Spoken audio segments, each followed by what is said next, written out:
안녕하세요. 책 읽는 문학관 여운입니다. 세계 명작 순례.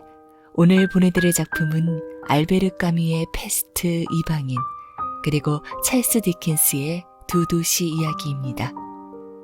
즐겁고 편안한 시간 되세요. 구독과 좋아요는 사랑입니다.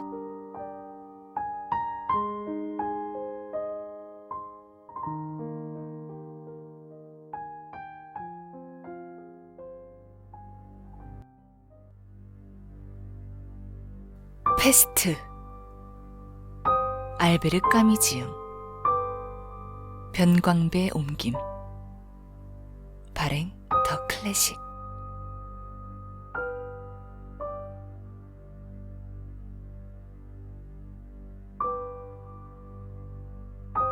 (4월 16일) 아침, 의사 베르나르 리웨는 진료실을 나와 계단 중간에서 죽은 쥐 한 마리에 발이 걸렸다.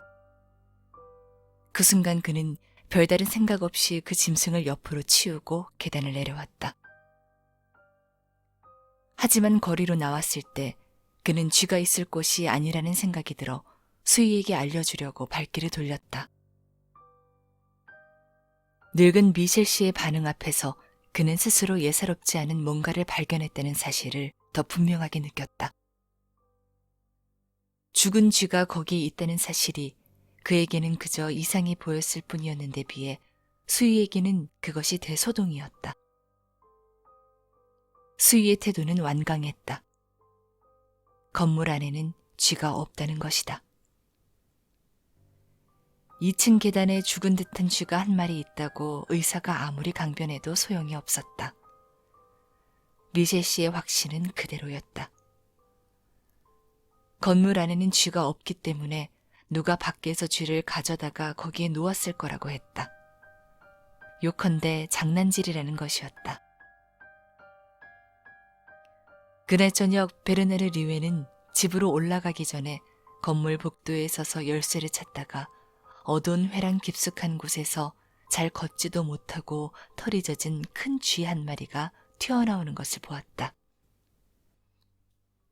그 짐승은 멈춰서서 균형을 잡는 듯 하더니 의사 쪽으로 왔고 다시 한번 멈춰서서 작은 소리를 내며 제자리에서 돌다가 살짝 벌어진 주둥이로 피를 뱉으면서 쓰러지고 말았다. 의사는 한동안 그 짐승을 쳐다보다가 집으로 올라갔다.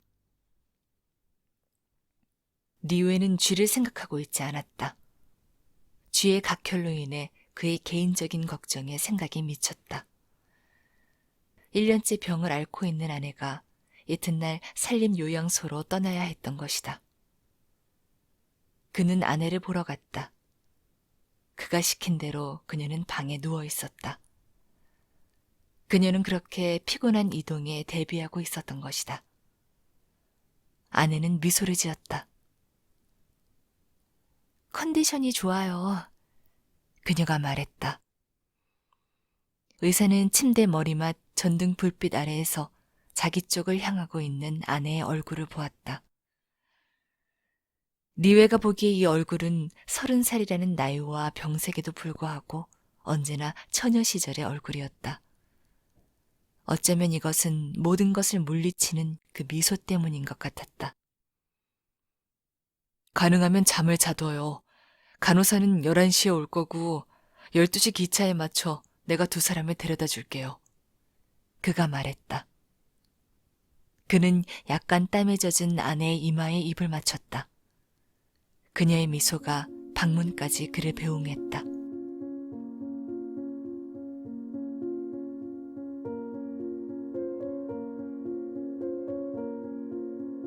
이튿날 4월 17일 8시, 수희는 지나가는 의사를 불러 세웠다.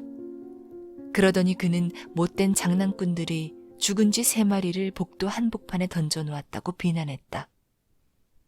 쥐들이 피투성이인 걸 보면 누군가가 큰 덫으로 잡았을 것이다.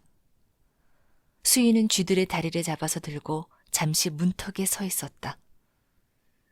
그는 범인들이 비웃음을 참지 못해 본색을 드러내지 않을까 하고 기다렸다. 하지만 아무 일도 일어나지 않았다. 에이, 이놈들을 꼭 잡고야 말 테다. 미셸 씨가 말했다. 꺼림칙해진 리웨는 자기 환자 가운데 가장 가난한 사람들이 사는 지역부터 왕진을 시작하기로 했다. 그곳에서는 쓰레기가 아주 늦게 수거되어 먼지 가득한 직선길을 달리던 자동차는 인도 끝에 내놓은 쓰레기통들을 스치곤 했다. 그렇게 어느 길을 따라가다가 의사는 채소 찌꺼기와 더러운 넝마 위에 던져진 12마리 정도의 죽은 쥐를 헤아릴 수 있었다. 의사가 왕진을 한 첫 번째 환자는 거리로 창이 나 있는 침실 겸 식당으로 사용되는 방의 침대에 있었다. 얼굴이 각지고 움푹한 늙은 스페인 사람이었다. 그의 앞에는 완두콩이 가득 찬 냄비 2개가 이불 위에 놓여 있었다. 의사가 들어갔을 때 침대에서 반쯤 몸을 일으켜 앉아있던 환자는 몸을 뒤로 젖히면서 만성천식성에 거친 숨을 내뱉으려고 했다. 그의 아내가 타구를 가져왔다. 그런데 선생님, 그것들이 나왔는데 보셨나요? 주사를 맞는 동안 그가 말했다. 예, 이웃에 사는 사람이 3마리나 모았대요. 그의 아내가 말했다. 노인은 손을 비벼댔다. 그것들이 밖으로 나오고 모든 쓰레기통에서 보인다는 건 배가 고파서죠. 이어서 리웨는 온 동네가 쥐 이야기를 하고 있다는 사실을 어렵지 않게 곧 알 수 있었다. 왕진이 끝나자 그는 집으로 돌아왔다. 위에 선생님한테 전보가 와 있습니다. 미셸 씨가 말했다. 의사는 그에게 새로운 쥐를 보았느냐고 물었다. 아, 없었습니다. 제가 감시하고 있는 거 아시잖아요. 그러니 이제 못된 놈들이 감히 그런 짓을 못하는 겁니다. 수희가 말했다. 전보를 통해 리웨는 이튿날 어머니가 도착한다는 것을 알게 되었다. 환자인 아내가 없는 동안 어머니는 아들의 뒷바라지를 하기 위해 오고 있었던 것이다. 의사가 집에 들어왔을 때 간호사는 벌써 와 있었다. 리웨는 정장 차림에 화장을 하고 서 있는 아내를 보았다. 그는 아내에게 미소를 지었다. 좋아요. 아주 좋아요. 그가 말했다. 얼마 후 그는 역에서 아내를 침대칸에 태웠다. 그녀는 객실을 둘러보았다. 우리 형편에 너무 비싼 거 아니에요? 필요한 일이잖아요. 리웨가 말했다. 쥐 이야기는 뭐예요? 모르겠어요. 이상하기는 하지만 잠잠해질 거예요. 그러고 나서 그는 아주 빠르게 미안하다고 그녀를 돌보는 일에 많이 소홀했다고 말했다. 아내는 그에게 아무 말 말라는 듯이 머리를 저었다. 하지만 그는 이렇게 덧붙였다. 당신이 돌아오면 모든 게 다 잘 될 거예요. 우리는 다시 출발할 거예요. 그래요. 우린 다시 출발하게 될 거예요. 그녀가 눈을 반짝이며 말했다. 잠시 후 그녀는 남편에게 등을 돌리고 창을 통해 밖을 보았다. 승강장에서는 사람들이 바쁘게 움직이다가 서로 부딪히곤 했다. 기차가 증기를 내뿜는 소리가 그들에게까지 들려왔다. 리웨는 아내의 이름을 불렀다. 그녀가 고개를 돌렸을 때 그녀의 얼굴이 눈물로 뒤덮인 것을 보았다. 울지 말아요. 그가 부드럽게 말했다. 눈물 젖은 아내의 얼굴에 미소가 되돌아왔지만 약간 경직된 미소였다. 아내는 심호흡을 했다. 이제 가세요. 다 잘 될 거예요. 그는 아내를 안았다. 이제 그는 승강장에서 유리창 건너편으로 그녀의 미소만 보고 있을 뿐이었다. 제발 몸을 잘 돌보도록 해요. 그가 말했다. 하지만 아내는 그의 말을 들을 수가 없었다. 출구 근처 승강장에서 리웨는 예심판사 오통 씨와 마주쳤다.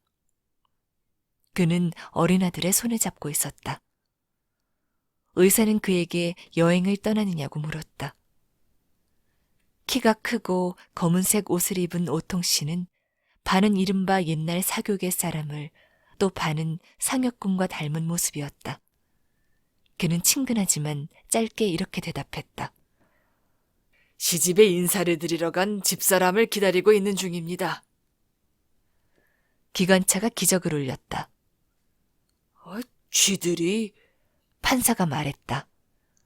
리웨는 기차가 가는 방향으로 몸을 움직였으나 출구를 향해 돌아섰다. 예, 별일 아니겠죠. 그가 말했다. 리웨가 그 순간에 대해 기억하는 것이라곤 죽은 쥐들이 가득한 괴짝 하나를 팔에 낀 여건의 행로였다.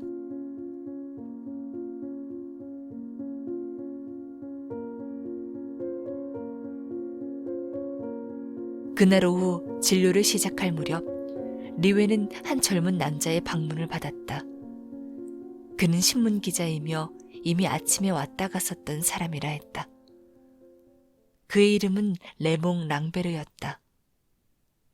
작은 키, 두툼한 어깨, 결의에 찬 얼굴, 맑고 총명한 눈을 가진 그는 활동복 차림이었는데 안락하게 사는 것처럼 보였다.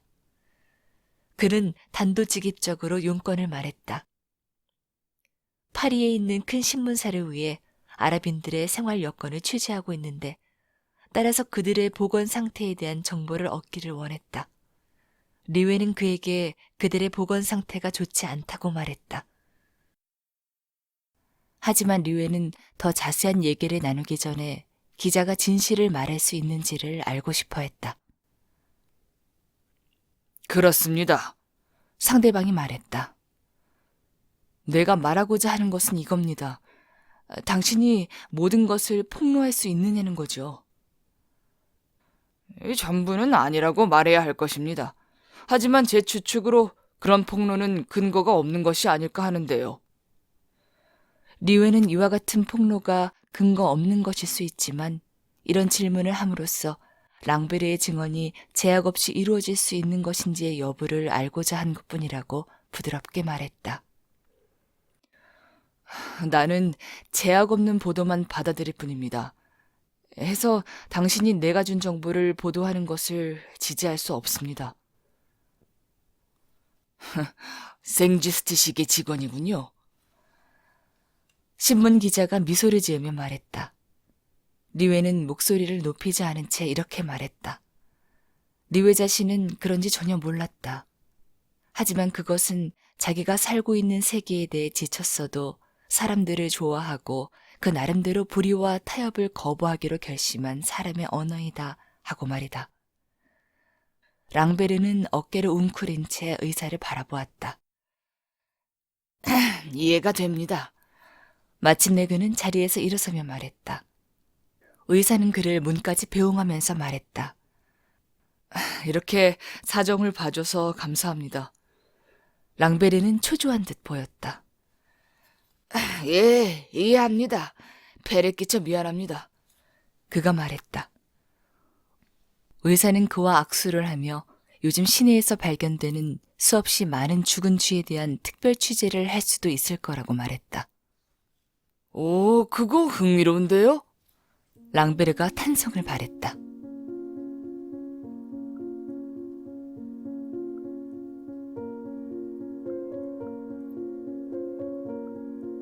오후 5시, 의사는 다시 왕진을 나가면서 계단에서 아직은 젊은 편에 몸은 육중하고 얼굴은 묵직하고 파였으며 눈썹이 짙은 남자와 마주쳤다.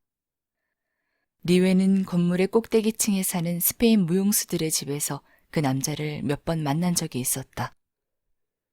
장타루는 계단 위에 서서 자기 발 근처에서 죽어가는 쥐가 최후의 경련을 일으키는 걸 바라보면서 열심히 담배를 피우고 있었다. 그는 침착하고 약간 힘이 들어간 회색 눈을 들어 의사 쪽을 바라보며 인사를 하고는 쥐들의 출현은 기이한 일이라고 덧붙였다. 그래요. 하지만 짜증나는 일이 되고 말 겁니다. 리웨가 말했다. 어떤 의미에서는 그렇죠. 의사 선생. 하지만 오직 그 의미에서만이에요. 우리는 결코 이와 비슷한 일을 한 번도 겪은 적이 없다는 것. 이게 전부입니다. 하지만 내 생각으론 이건 흥미로운 일입니다. 그래요. 아주 흥미로운 일입니다. 타루는 손으로 머리를 뒤로 쓸어 넘기고서 이제 움직이지 않는 쥐를 다시 본 후 리웨에게 미소를 지었다. 하지만 의사 선생, 결국 이건 수의의 일이에요. 마침 의사는 건물 입구 근처의 벽에 등을 기대고 있는 수위를 발견하게 되었다. 평소에는 혈기왕성한 수위의 얼굴에 피로의 기색이 보였다. 네, 압니다. 이제 두세 마리씩 발견되네요. 다른 집들에서도 마찬가지예요. 쥐를 또 발견했다고 알린 리웨에게 늙은 미셸이 말했다. 수위는 맥이 없고 근심이 있는 듯 보였다. 그는 기계적인 동작으로 목을 쓰다듬었다. 리웨는 그에게 몸이 괜찮으냐고 물었다. 물론 수위는 상태가 안 좋다고 말할 수 없었다. 다만 입맛이 없을 뿐이었다. 그의 판단으로는 사기의 문제였다. 이 쥐들 때문에 한 방 먹었으니 이것들이 사라진다면 모든 게 훨씬 나아질 것이다. 하지만 이튿날 4월 18일 아침, 의사는 역에서 어머니를 모시고 돌아오다가 미셸 씨가 더 파인 얼굴을 하고 있는 것을 보게 되었다. 지하실에서 다락까지 계단마다 10여 마리의 쥐들이 널려 있었다. 이웃집 쓰레기통들도 쥐들로 가득했다. 의사의 어머니는 그 소식을 듣고 놀라지 않았다. 그런 일이야 있을 수 있지. 그녀는 은발에 검고 부드러운 눈을 가진 자그마한 체구의 여인이었다. 널 다시 보니 행복하구나, 베르나르야. 쥐들이 나왔다고 꺼리낄 게 뭐 있니? 그녀가 말했다. 그도 동의했다. 정말이지 어머니와 함께라면 모든 일이 늘 쉬워 보였다. 하지만 리웨는 시청의 구석과에 전화를 했다. 그는 이 과의 과장을 잘 알았다.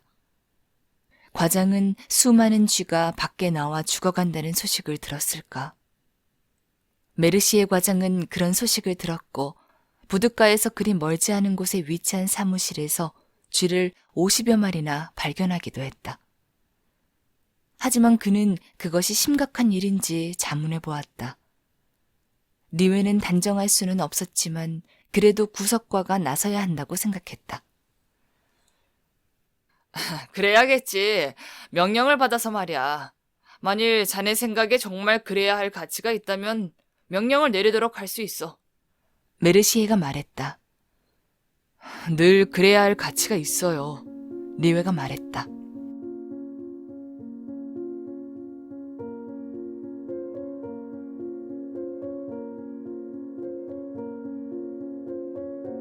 그의 가정부가 방금 그에게 남편이 일하는 큰 공장에서 수백 마리나 되는 죽은 쥐를 수거했다고 알려줬다.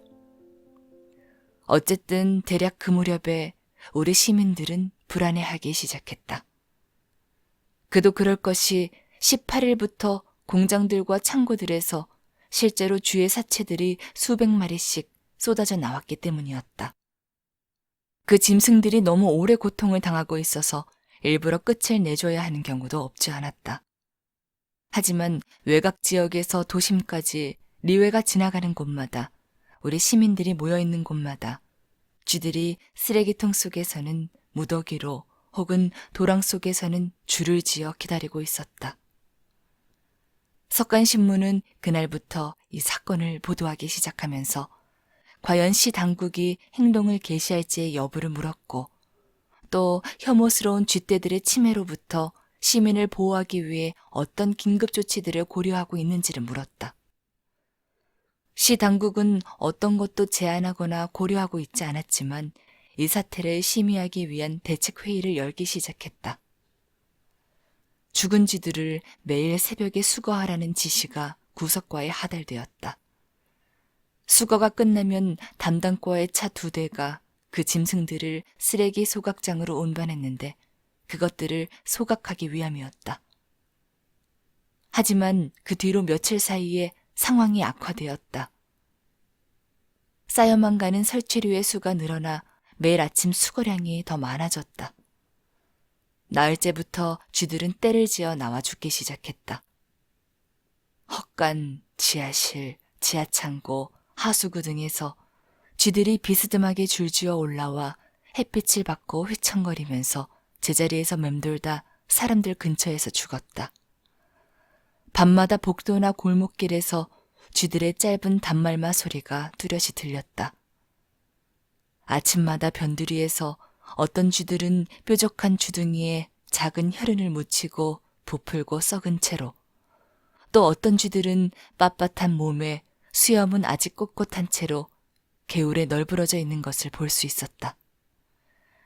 시내에서조차 계단이나 앞마당에서 쥐들이 작은 무더기로 발견되었다.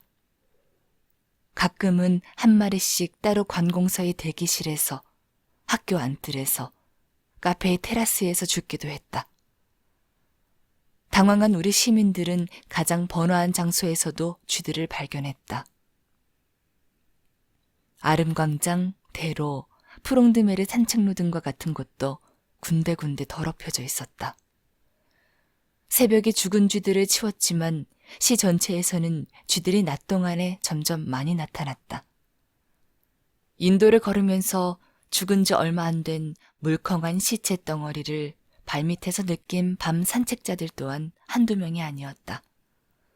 집들이 서 있던 땅이 그 안에 고여있던 체액을 짜내고 지금까지 안에서 골맞던 진물과 피고름을 표면으로 솟아나게 한다고 말할 만했다. 응고 수치가 높은 피가 갑작스럽게 역류하기 시작한 건강한 사람처럼 그때까지 너무나 평온하다가 불과 며칠 사이에 뒤집힌 우리 작은 시의 놀란 장면을 생각해보라.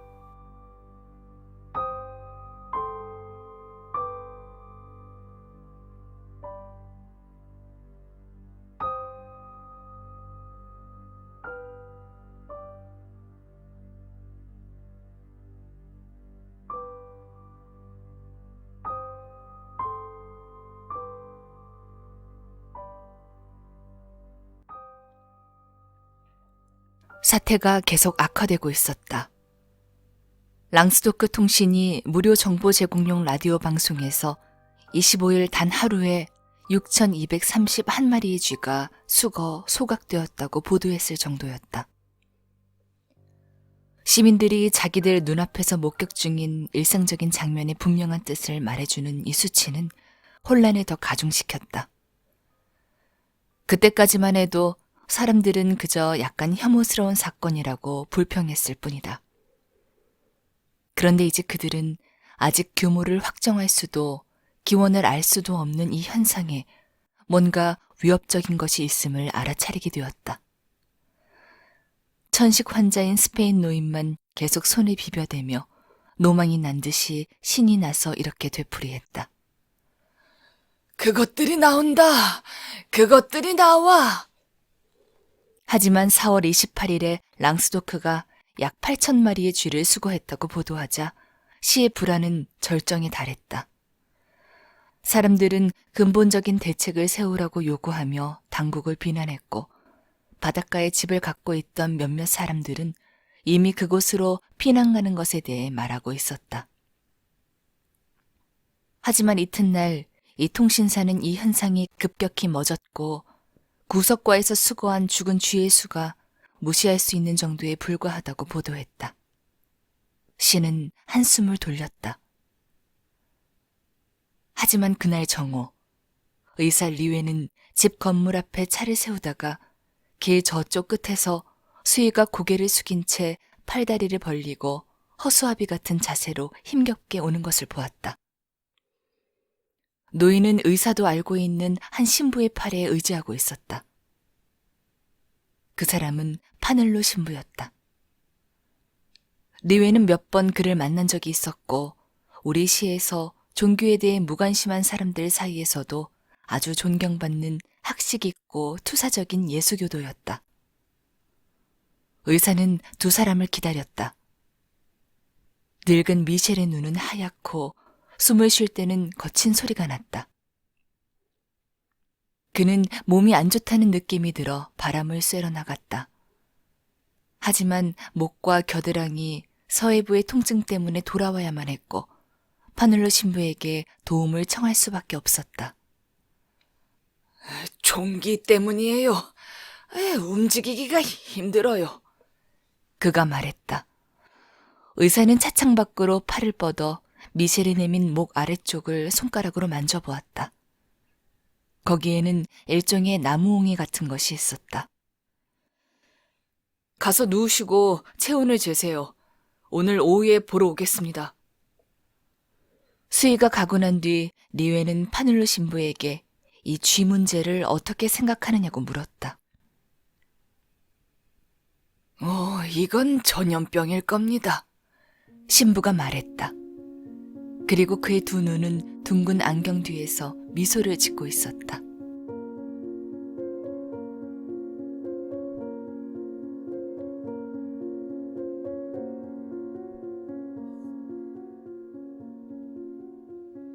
그 무렵에 날씨가 일정해지는 듯했다. 태양은 지난번 소나기로 파인 웅덩이들을 물을 퍼내듯 말려버렸다.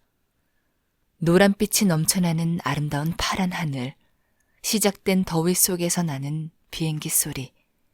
이 계절에는 모든 것이 침착해졌다. 하지만 나흘 동안 열병은 놀랍게도 4단계나 튀어올랐다. 사망자가 16명, 24명, 28명, 32명으로 늘어난 것이다. 넷째 날 한 유치원에 보조병원이 개설된다고 알렸다. 그때까지 줄곧 농담 속에 불안감을 숨겨왔던 우리 시민들은 거리에서 더 기가 죽어 더 조용한 듯했다. 리웨는 도지사에게 전화를 걸기로 결심했다. 그 조치들로는 충분하지 않습니다. 나도 수치는 알고 있어. 참으로 걱정이 되는 수치요. 도지사가 말했다. 걱정 이상입니다. 명백한 수치입니다. 내가 총독부의 지시를 요청할 겁니다. 리웨는 카스텔 앞에서 전화를 끊었다. 지시, 융통성을 발휘해야 할 텐데. 혈청은 이번 주 내로 도착할 겁니다. 도청에서는 리샤르를 통해 리웨에게 식민지 수도에 보내게 될 지시 요청 보고서를 작성해 줄 것을 의뢰했다. 리웨는 거기에 임상적인 설명과 수치를 적어 넣었다. 같은 날 사망자 수는 약 40명에 이르렀다. 도지사는 자신이 말한 것처럼 자기 책임 아래 그 다음 날부터 해당 조치들을 더 강화하기로 했다. 의무적 신고와 격리가 계속 이루어졌다. 환자의 집은 폐쇄되고 소독되어야 했고 주변 사람들은 격리 보호에 따라야 했으며 매장은 추후 정해질 조건에 따라 시에서 하기로 했다. 하루가 지나 혈청이 비행기 편으로 도착했다. 현재 치료 중인 사람들에게 충분한 양이었다. 전염병이 확산되는 경우라면 이 혈청만으로는 부족했다. 리웨의 전보에 대한 답은 구급용 재고가 떨어졌고 새로 제조가 시작되었다는 것이었다. 그동안 인접한 모든 교회 지역으로부터 봄이 시장에 도착했다. 수천 송이의 장미꽃이 인도를 따라 늘어선 꽃장수들의 바구니 속에서 시들어가고 있었고 그 달콤한 향기가 온 시내에 감돌고 있었다. 겉으로는 변한 것이 아무것도 없었다. 전체는 여전히 러시아어에는 10,000원이었다가 낮에는 텅 비고 더러웠다. 타루는 키 작은 노인을 관찰하고 있었고 이 노인은 고양이들에게 침을 뱉고 있었다. 그랑은 그의 신비로운 일을 위해 내일 저녁 집으로 돌아갔다. 코타르는 여전히 배회하고 있었고 예심판사 오통 씨는 여전히 그의 집 짐승을 끌고 다녔다. 늙은 천식 환자는 콩을 옮겨 담고 있었고 사람들은 조용하면서도 호기심이 많은 표정의 신문기자 랑베르를 종종 만났다. 저녁에는 인파가 시가를 메웠고 영화관 앞에서 길게 줄을 서곤 했다. 게다가 전염병이 물러가는 듯했고 며칠 동안 사망자 수가 불과 10여 명이 지나지 않았다. 그러다가 병은 단번에 다시 급상승했다. 사망자 수가 다시 30명에 도달한 날, 베르나르 리웨는 도지사가 그들이 겁먹었어요. 라고 말하면서 내민 공식 전보를 받아 읽었다. 전보에는 이런 내용이 적혀 있었다. 패스트 사태를 공표하라. 도시를 폐쇄하라.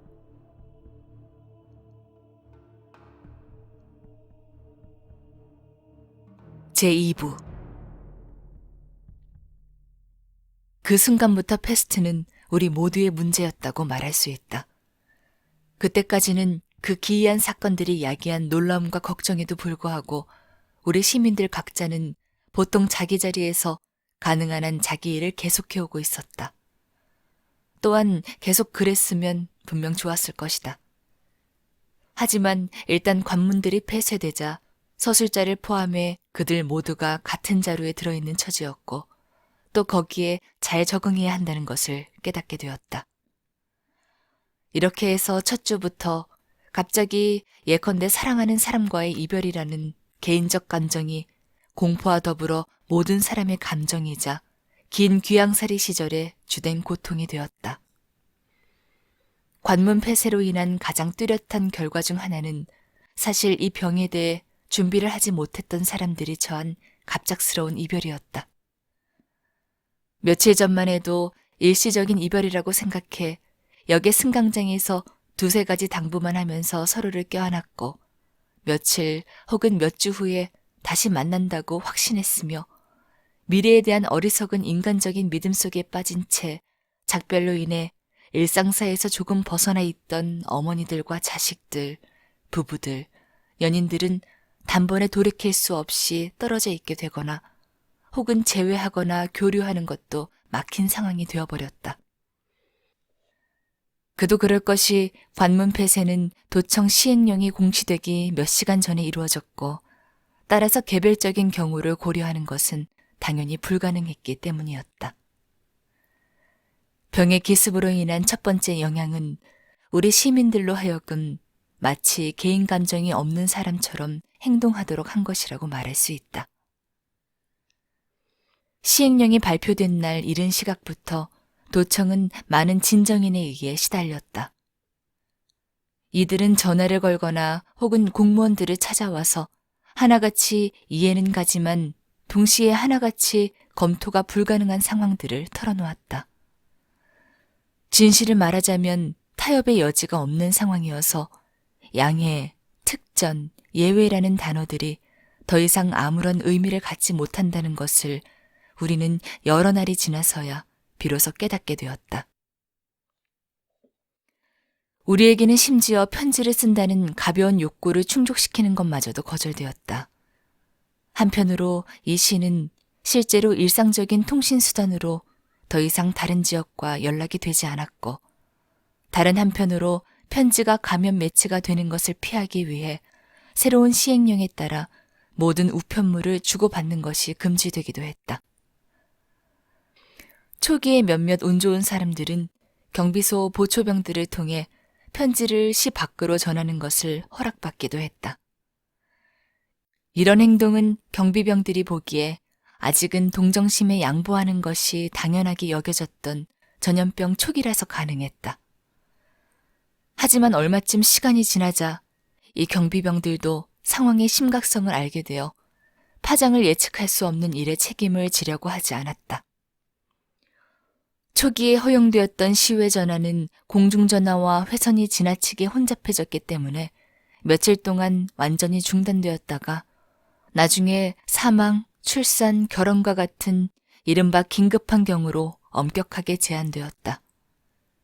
그래서 전보가 유일한 방편이 되었다. 지성, 마음, 몸으로 연결되었던 사람들이 10단어 정도의 대문자로 된 전문에서 오랜 공감의 표시들을 찾아내야 했다. 그리고 실제로 전보에서 사용할 수 있는 문구들은 빠르게 동이나 오랫동안 공유해온 삶이나 혹은 고통스러운 열정은 다음과 같은 규칙적인 서식 문구로 바뀌어 버렸다. 잘 지낸다. 너를 생각한다. 애정. 그럼에도 우리 가운데 몇몇은 고집스럽게 편지를 써서 바깥 세계와 서신 교환을 하려고 여러 가지 꾀를 쉬지 않고 상상해냈는데 이것들은 늘 환상으로 끝나고 말았다. 설사 우리가 상상해낸 방법 가운데 어떤 것은 성공적이었을지 모르지만 우리가 답장을 받지 못했으니 그 사실을 전혀 알 수 없었다. 그래서 우리는 몇 주 동안 같은 편지를 계속 다시 쓰고 같은 호소를 다시 베껴 쓸 수밖에 없었다. 이렇게 해서 처음에는 우리의 심장에서 피를 흘리며 나왔던 말들이 어느 정도 시간이 지나자 의미를 잃고 텅 비게 되었다. 그래도 우리는 기계적으로 그 말들을 다시 베껴 썼고 죽은 문장들을 통해 우리의 힘든 생활을 전하려고 노력했다. 결국 우리에게는 이런 보람도 없고 고집스러운 독백보다 또 벽과의 이런 무미건조한 대화보다 전보문의 통상적인 호소가 더 나아 보였다. 게다가 며칠이 지나 아무도 우리 시에서 밖으로 나갈 수 없다는 것이 분명해졌을 때 사람들은 전염병 발병 이전에 떠난 사람들의 귀가가 허용될 수 있는지를 물어보자는 생각을 갖게 되었다. 며칠 동안의 검토 끝에 도청은 긍정적인 대답을 했다. 하지만 일단 돌아온 자는 어떤 경우에도 다시 시에서 나갈 수가 없다는 점, 그리고 되돌아오는 것은 자유이지만 다시 떠날 자유가 없다는 점을 분명히 했다. 그런데도 드물기는 했지만 몇몇 가정은 상황을 여전히 가볍게 생각했고, 그래서 신중을 기하기보다 가족을 다시 보고 싶은 욕망을 앞세워 가족에게 그 기회를 이용하라고 권하기도 했다. 하지만 패스트의 포로였던 사람들은 자신들의 행동으로 가까운 사람들이 위험에 노출된다는 것을 곧바로 깨닫고는 이런 이별의 고통을 감수하기로 했다. 이 병이 가장 심각한 상태였을 때 고문당하는 것과 같은 죽음의 공포보다 인간적인 감정이 더 강했던 경우는 단 한 차례밖에 없었다. 사람들이 기대하듯 그것은 고통을 넘어서 사랑으로 서로에게 향하는 두 연인의 경우가 아니었다. 결혼한 지 오래된 늙은 의사 카스텔과 그의 아내가 유일한 경우였다. 카스텔 부인은 전염병 발병 며칠 전에 이웃 도시에 들렀다. 심지어 이 부부는 세상 사람들에게 행복의 모범을 보여주는 한 쌍의 부부가 아니었으며 서술자는 모든 개연성으로 보아 이 부부가 그때까지 자신들의 결합에 만족한다는 확신은 없었다고 말할 수 있다. 하지만 갑작스럽고 길어진 이별로 인해 그들은 서로 떨어져 살 수 없다는 사실과 한순간 백일화에 드러난 이 진실에 비해 패스트는 하찮은 것임을 확신하게 되었던 것이다. 이 부부의 경우는 정말 예외였다. 대다수의 경우 이별은 전염병이 끝나야 끝날 수 있었다. 이것은 분명했다. 그리고 우리 모두에게는 우리의 삶이 되었고 그런 만큼 우리가 잘 안다고 생각해온 감정이 새로운 면모를 보이기 시작했다. 배우자를 가장 신뢰하던 남편들과 연인들이 질투심을 드러냈다. 사랑을 가볍게 여기던 남자들은 의연함을 되찾았다. 곁에 있으면서도 자신들의 어머니에게 무관심했던 자식들이 그들의 기억을 사로잡고 있는 어머니 얼굴의 주름살에서 모든 걱정과 후회를 보았다. 이 갑작스럽고 가차없으며 기약 없는 이별로 인해 우리는 당황스러워했다. 우리는 여전히 그토록 가까우면서도 벌써 너무 멀리 있으며 이제는 우리의 나날을 점령하고 있는 그 존재에 대한 추억을 떨쳐버리는 것이 불가능했다. 사실 우리는 이중으로 고통스러웠다. 우선 우리 자신의 고통이었고 그 다음으로는 부재자들, 즉 자식들, 아내 혹은 연인을 상상해보는 고통이었다. 다른 상황에서라면 우리 시민들은 어쩌면 더 외향적이고 더 적극적인 생활을 통해 탈출구를 발견했을 수도 있다. 하지만 패스트로 인해 그들은 일거에 무의도식을 하게 되었고 음산하고 활기 없는 시내를 맴돌거나 매일매일의 맥 빠지는 추억놀이에 몰두하게 되었다. 그도 그럴 것이 목적 없이 산책을 하면서 그들은 늘 같은 길을 지나가곤 했고, 또 대부분의 경우 아주 좁은 시내에서는 그 길이 바로 과거에 부재자들과 함께 다니던 길이기 때문이었다. 이처럼 패스트가 우리 시민들에게 맨 먼저 가져다 준 것은 귀양살이였다. 그리고 서술자는 여기에 모두의 이름으로 자기가 그때 겪은 것을 쓸 수 있다고 확신하고 있다. 왜냐하면 그는 수많은 우리 시민들과 함께 그것을 겪었기 때문이다. 그렇다. 그때 우리가 마음속에 지녔던 그 휑함, 그 정확한 감정은 바로 귀양살이의 감정이었다. 그러니까 우리는 뒤로 돌아가거나 혹은 반대로 시간의 흐름을 재촉하는 비이성적인 욕구, 이런 기억에 불붙은 화살을 마음속에 품고 지냈던 것이다. 우리는 종종 마음대로 상상해서 귀가 초인종 소리 혹은 계단에서 나는 친근한 발소리를 기대하며 즐거워하기도 했다. 우리는 또한 바로 그 순간에는 기차의 운행이 멈췄다는 것을 잊기로 마음을 먹기도 했다. 또한 우리는 그때 저녁 급행을 타고 온 여행자가 우리 동네에 도착한 시간에는 집에서 그를 기다릴 수 있도록 시간을 조정하기도 했다. 하지만 이 모든 유희는 지속될 수 없었다. 기차가 오지 않는다는 사실을 분명하게 깨닫는 순간이 항상 오고 말았다. 우리는 그때 이별이 오래 계속될 것이며 또한 시간에 적응하려고 애써야 한다는 것을 알고 있었다. 그때부터 우리는 결국 수감자가 되어 과거밖에 없는 자들이 되었다. 그리고 우리 가운데 몇몇은 미래를 기대하며 살려는 유혹을 갖고 있었던 것은 사실이지만 그들은 이런 유혹을 재빨리 포기했다. 적어도 아직은 그럴 수 있는 자들은 상상이란 그것을 신뢰하는 자에게 결국 상처를 주고 만다는 것을 겪으면서 말이다.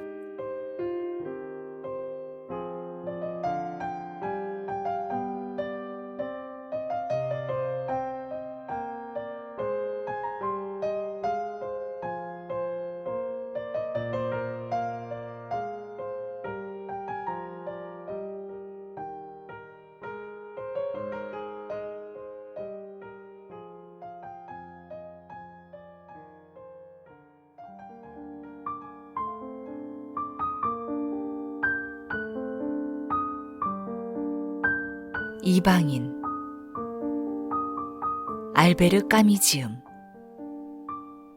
베스트 트랜스 옮김 발행 더 클래식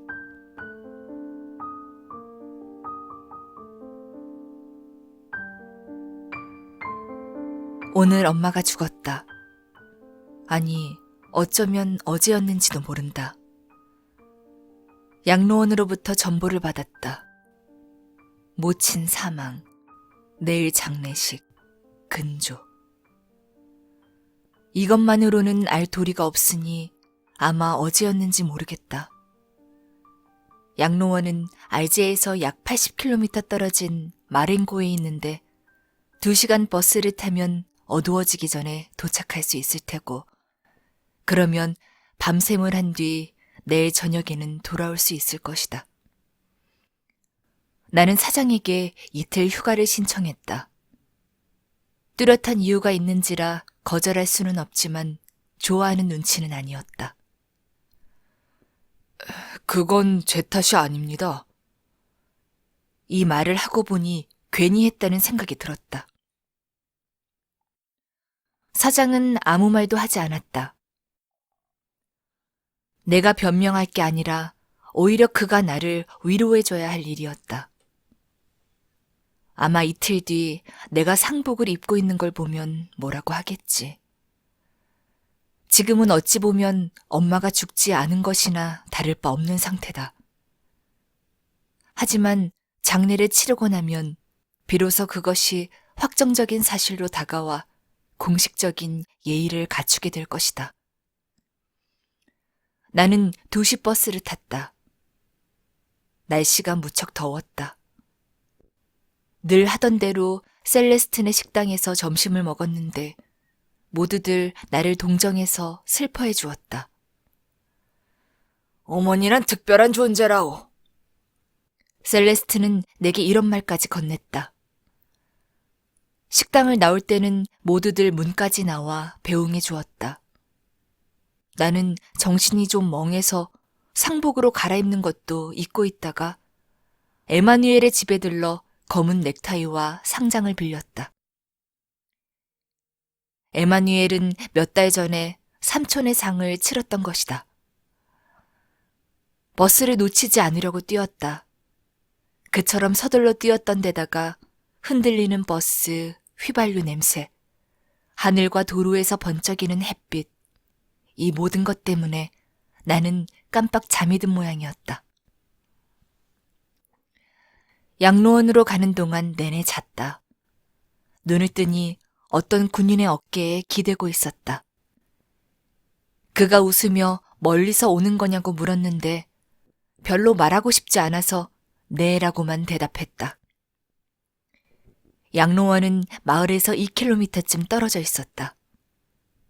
나는 그곳까지 걸어갔다.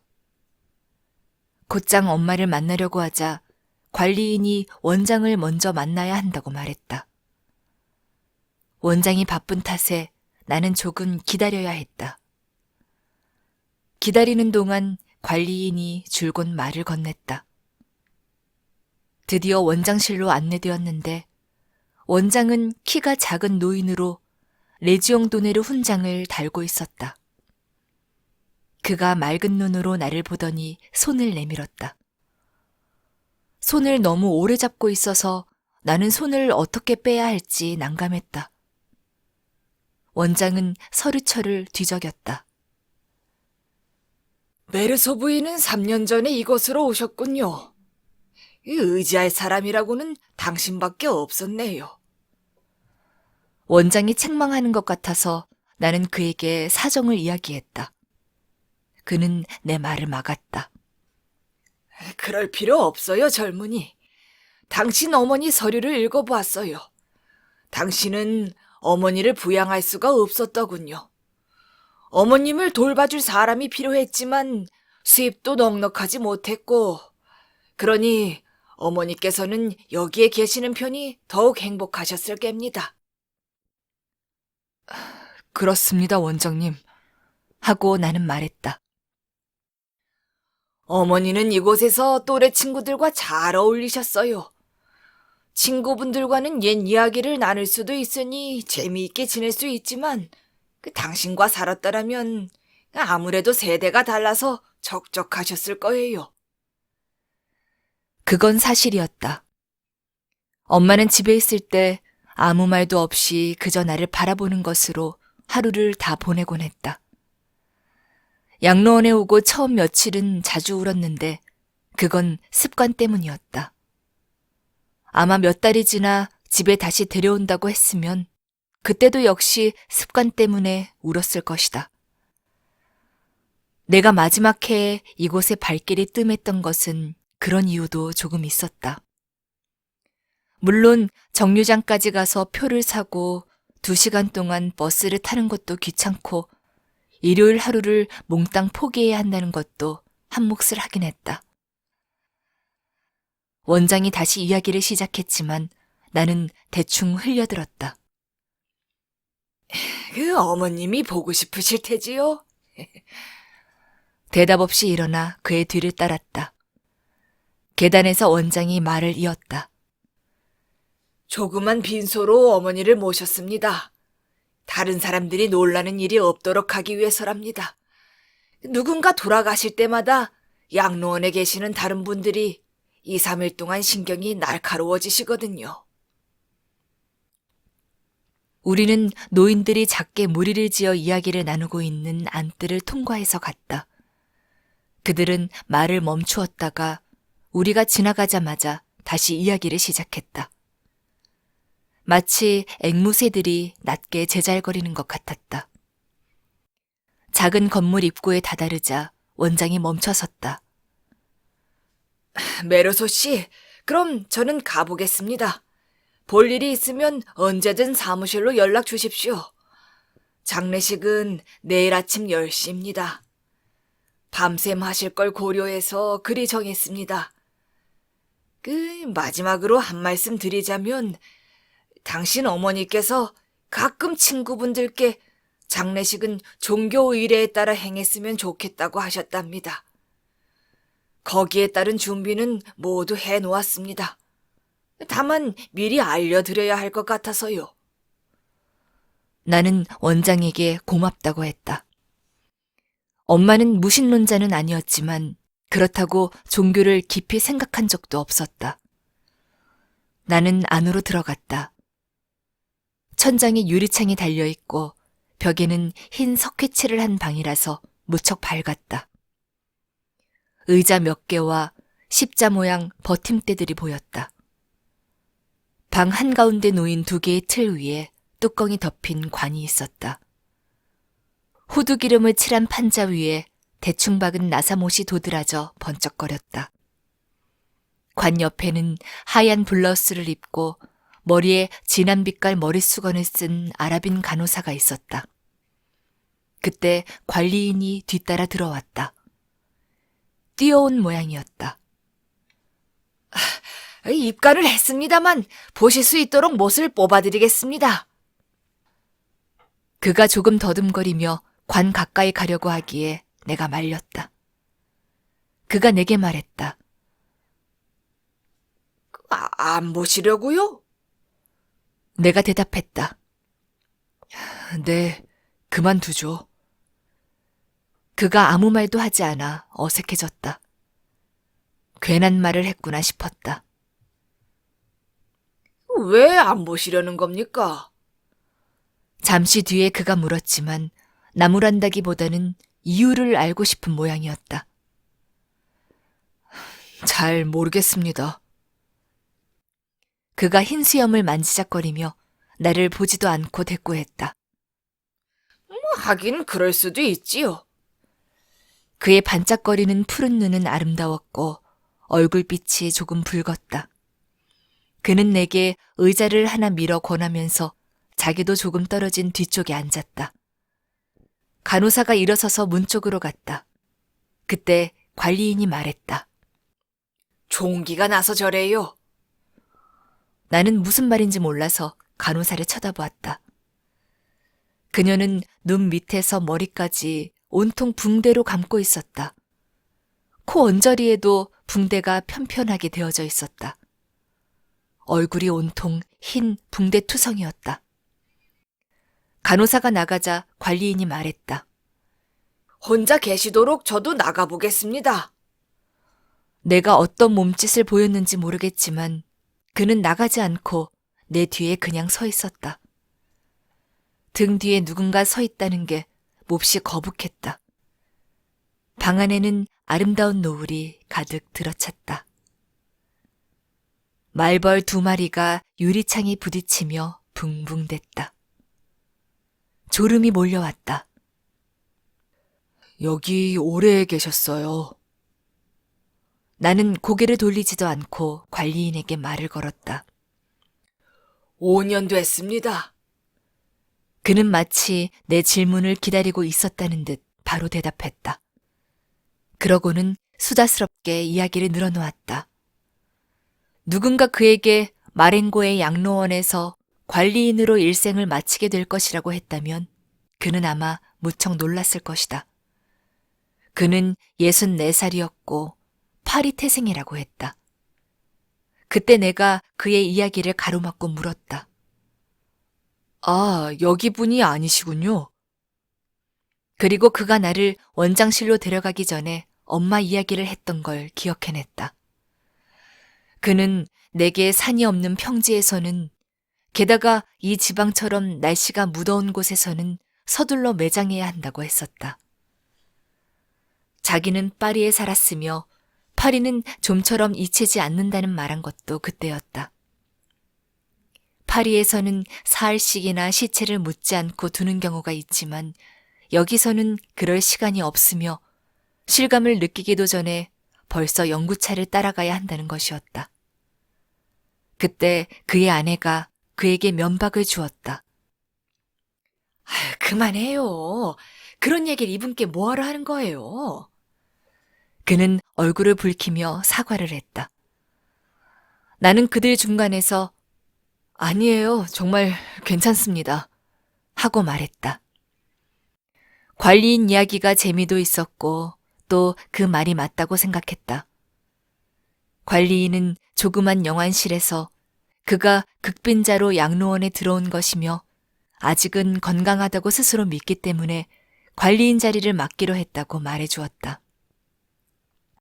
나는 그에게 결국 그도 수용된 사람들의 한 사람이 아니냐고 지적했는데 그는 아니라고 했다.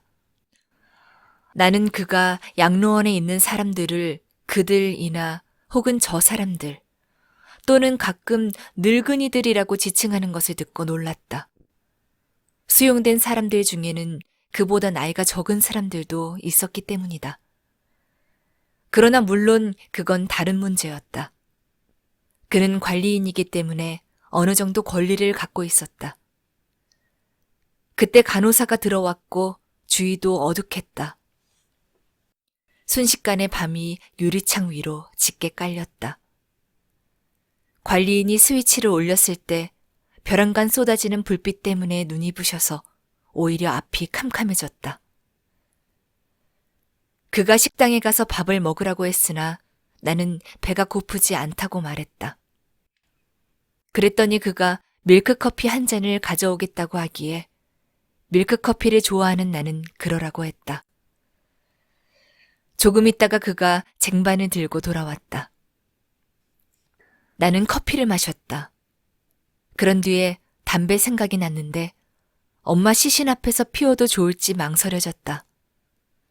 가만히 생각해보니 그다지 거리낄 것도 없어서 관리인에게도 담배를 한 대 권하고 둘이서 함께 피웠다.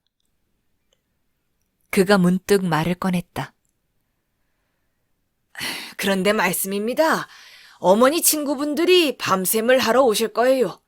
그게 관습이거든요. 의자하고 블랙커피를 좀 준비해야겠습니다. 나는 벽에 반사되는 불빛으로 피로를 느낄 지경이어서 전등 여러 개 중에서 하나를 끌 수 없느냐고 물었다.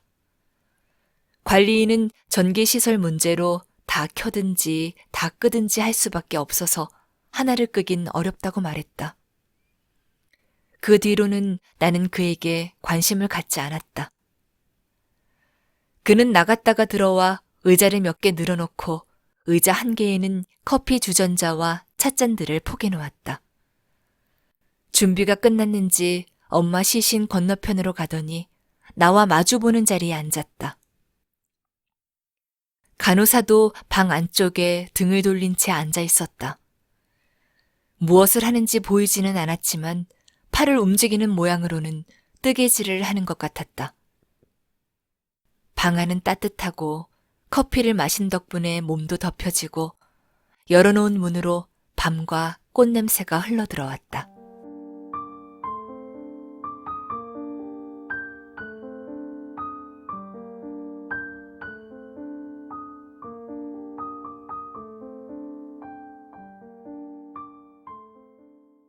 나는 잠깐 졸았던 모양이다.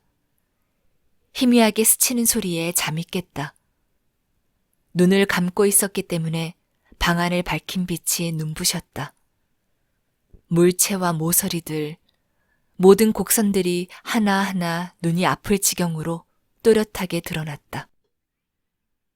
그때 엄마의 양로원 친구들이 들어왔다. 모두 10명이 조금 넘을 것 같았는데 아무 말도 없이 그 빗속을 걸어 살며시 들어와 의자 삐걱대는 소리도 하나 내지 않은 채 앉았다. 나는 사람을 처음 보는 것처럼 그들을 자세히 보았는데 그들의 얼굴, 옷차림 등 사소한 하나하나가 모두 내 눈에 보였다. 그런데 그들은 하도 조용해서 진짜 사람이라고 믿기 어려울 정도였다. 여자들은 거의 모두 앞치마를 두르고 허리를 끈으로 졸라맨 차림이라 볼록 나온 배가 더 도드라져 보였다.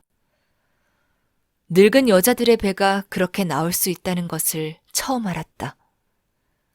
남자들은 대부분 모두 몹시 말랐고 지팡이를 짚고 있었다. 눈은 안 보이는데 온통 주름살로 덮인 얼굴 한가운데 광채 없는 빛이 보여서 놀랐다. 그들은 대부분 이가 다 빠진 입안으로 입술이 말려 들어간 모습이었는데 앉을 때 어색하게 머리를 숙이는 것이 내게 인사를 하기 위한 것인지 아니면 그들의 버릇인지 분간하기 어려웠다. 아마도 인사를 하려던 것이었지 싶다. 그들 모두가 관리인을 둘러싼 채 나와 마주 앉아 고개를 꾸벅거리고 있다는 것을 알아차린 순간 나는 그들이 나를 심판하러 온 게 아닐까 하는 어처구니 없는 생각이 들었다. 잠시 뒤 둘째 줄에 앉아 잘 보이지 않는 한 여자가 작은 소리를 내며 규칙적으로 울었다. 나는 그녀가 울음을 그치지 않을 것 같았는데 다른 사람에게는 들리지도 않는 모양이었다. 그들은 기운 없이 우울한 얼굴로 묵묵히 앉아있기만 했다. 모두들 한결같이 관이나 지팡이, 눈에 띄는 모든 것 중에 한 가지를 뚫어져라 바라보기만 했다. 여자는 여전히 울었고 그녀를 알지 못하는 나는 조금 당황스러웠다. 울음소리를 그만 듣고 싶었지만 그렇다고 그런 말을 할 수도 없었다. 관리인이 그녀에게 다가가 무슨 말을 건넸지만 그녀는 머리를 가로저으면서 뭐라 중얼거리더니 또 규칙적인 울음소리를 냈다.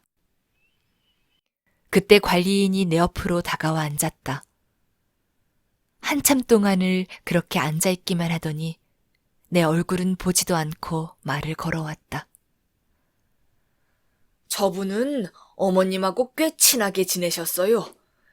여기서 딱 하나 있는 친구였는데 이제 자기는 친구가 하나도 없는 신세가 되었다는군요. 우리는 오랫동안 그렇게 앉아 있었다. 여자의 한숨소리와 흐느낌도 조금씩 줄어들었다. 그녀는 잠시 코를 훌쩍이더니 마침내 울음을 그쳤다. 더 이상 졸리지는 않았지만 나는 피곤했고 허리도 아팠다. 이 많은 사람들의 침묵이 이제 고통스럽게 느껴졌다. 가끔씩 괴상한 소리가 들렸는데 그게 무슨 소리인지 알 수가 없었다.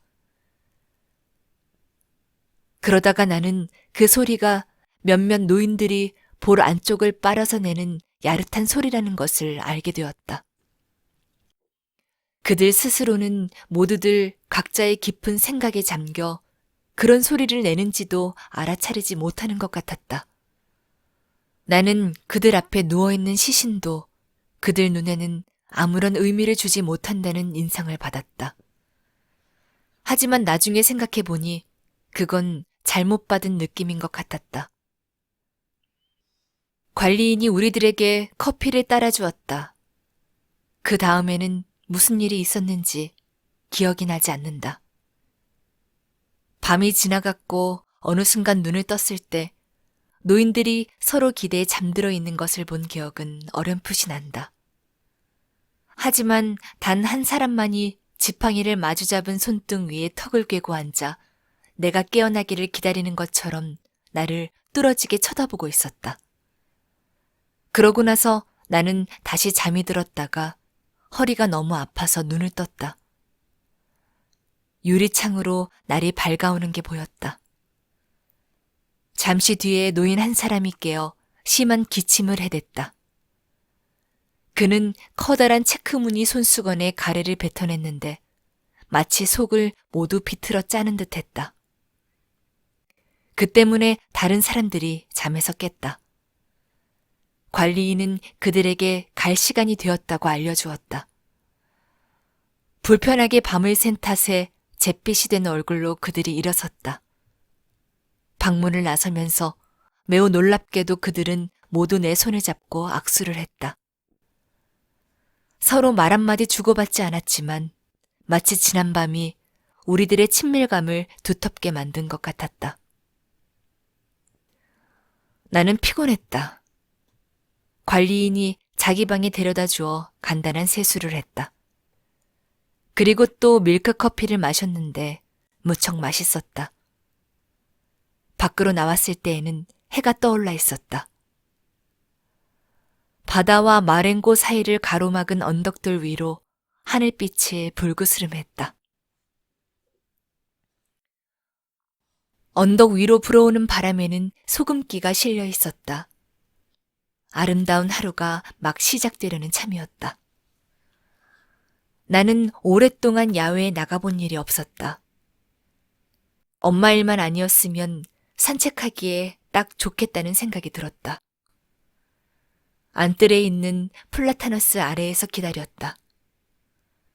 신선한 흙냄새를 들이마셨더니 더 이상 졸리지 않았다.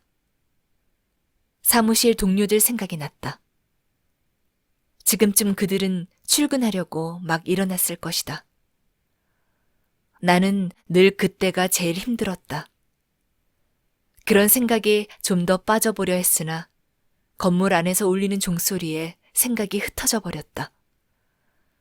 창문 뒤에서 한참 동안 시끄러운 소리가 나더니 곧 조용해졌다. 해는 하늘로 더 높이 올라갔고 햇볕은 내 발을 뜨겁게 내리쬐었다. 관리인이 마당을 가로질러 오더니 원장이 찾는다는 말을 전해주었다. 나는 원장실로 가서 몇 가지 서류에 시키는 대로 서명을 했다. 원장은 줄무늬 바지에 검은 상복을 입고 있었다. 장의사에서 방금 사람들이 도착했답니다.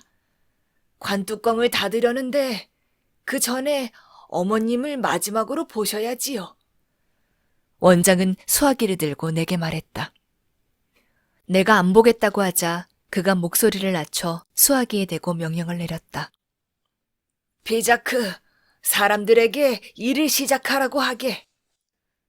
그런 뒤에 원장은 자기도 장례식에 참석한다는 말을 했고 나는 고맙다고 대답했다. 그는 자기 책상 위에 걸터 앉아 짧은 다리를 포겠다. 그는 장례식에 자신과 나 그리고 담당 간호사만이 참석할 것이라고 했다. 원칙상으로 수용된 사람들은 장례식에 참석할 수 없으며 다만 밤샘 하는 것만 허용된다는 것도 말해주었다. 그건 인정상의 문제거든요. 그가 이번에는 특별히 엄마와 절친한 사이였던 남자친구 토마 페레라는 노인이 장지까지 따라가는 것을 허락했다고 말했다. 조금 유치한 감정입니다만 그 사람과 당신 어머니는 거의 붙어 있다시피 했거든요. 여기 사람들이 당신 약혼 여고만 하고 페레를 놀리면 그는 그저 웃곤 했어요. 그게 그들에게는 큰 즐거움이었답니다. 그러니 메르소 부인이 돌아가신 게 그에게는 엄청난 슬픔이겠지요. 나는 그가 장례식에 참석하는 걸 막아야 된다는 생각을 할 수가 없었어요. 하지만 왕진 오는 의사의 충고대로 어제 밤샘 하는 것만은 막았답니다. 원장이 빙그레 웃으며 말했다. 우리는 오랫동안 말이 없었다. 원장이 일어서서 창밖을 내다보았다. 마렌고 신부님이 벌써 오시네요. 꽤나 일찍 오셨습니다. 원장은 마을 안에 있는 성당으로 가려면 적어도 45분은 걸린다고 말했다. 우리가 내려가니 건물 앞에 사제와 복사 아이 둘이 있었다. 그중 한 아이가 향로를 들고 있었고 사제는 은줄의 길이를 조절하느라 아이에게 몸을 굽히고 있었다. 우리가 그 앞을 지나자 사제는 허리를 펴고 나에게 내 아들이라고 부르며 몇 마디 말을 건넸다. 그러고는 안으로 들어갔고 나도 그 뒤를 따랐다.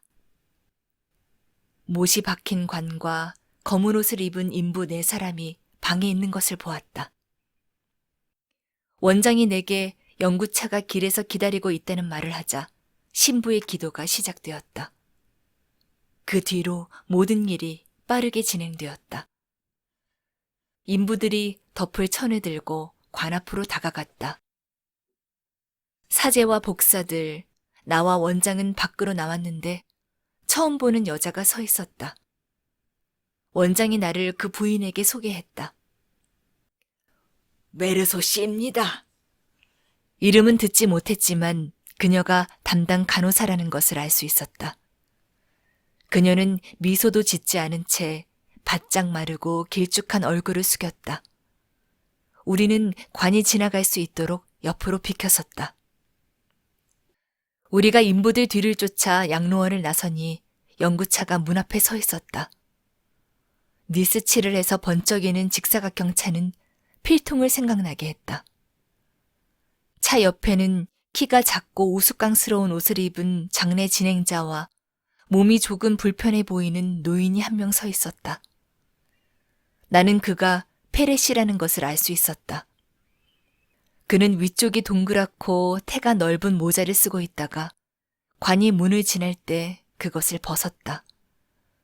구두 위로 늘어진 바지와 커다란 흰 칼라가 달린 셔츠에 지나치게 작은 검정 넥타이를 메고 있었다.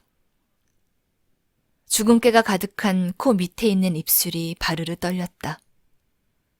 수치 없는 흰 머리카락 사이로 가장자리가 일그러지고 늘어지기까지 한 이상스런 모양의 귀가 보였는데 창백한 얼굴과 피처럼 붉은 귀가 무척 대조되었다. 장례 진행을 맡은 사람이 우리에게 자리를 정해주었다.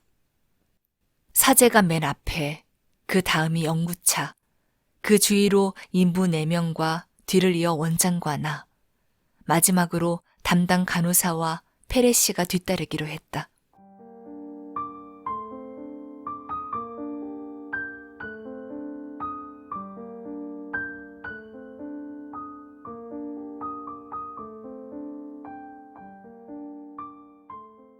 하늘에는 벌써 햇빛이 가득했다.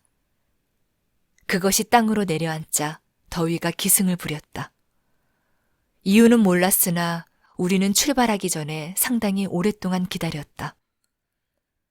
검은 상복을 입은 터라 몹시 더웠다. 모자를 쓰고 있던 노인도 다시 모자를 벗었다. 고개를 돌려 그를 보고 있는데 원장이 내게 말했다. 저녁이 되면 어머니와 페레 씨는 간호사를 대동하고 자주 마을까지 산책을 했다는 것이다. 나는 주위에 있는 벌판을 바라보았다. 하늘에 닿을 듯 줄지어 선 삼나무들과 붉고 푸른 대지, 드문드문 보이는 집들을 보니 어머니의 마음을 이해할 것 같았다. 이 고장에서 보내는 저녁은 우울한 휴식 시간과 같았을 것이다. 하지만 오늘은 풍경을 움찔하게 만들며 넘쳐나는 햇빛 때문에 비인간적이고 사람의 길을 꺾어놓는 분위기를 풍겼다. 페레 씨가 다리를 약간 절름거린다는 것도 우리가 걷기 시작했을 때야 알게 되었다. 연구차 속도가 점점 빨라지자 영감이 자꾸 뒤로 처졌다. 연구차 곁을 따라가던 인부 한 명도 뒤로 처져 나와 나란히 걸었다. 나는 태양이 빠른 속도로 솟아오르는 것을 보고 놀랐다. 벌써 오래전부터 벌판에서 윙윙대는 벌레 소리와 풀잎이 바스락대는 소리가 소란스럽게 들리고 있는 것을 알아차렸다. 뺨 위로 땀이 흘러내렸다. 나는 모자가 없어서 손수건으로 부채질을 했다. 그때 인부 한 명이 내게 뭐라고 말을 하면서 오른손으로는 모자 차양을 들어 올리고 왼손으로는 손수건으로 이마를 닦았다. 뭐라 하셨나요? 그가 하늘을 가리키며 말했다. 무던히 내리쨘다고 했습니다. 나는 네 하고 대답했다. 저분이 어머니신가요? 조금 뒤에 그가 다시 물었다. 역시 네 하고 대답했다. 연세가 어떻게 되시는데요? 나는 정확한 나이를 몰라서 꽤 되셨습니다 하고만 대꾸했다. 그러고 나서 그는 말을 하지 않았다.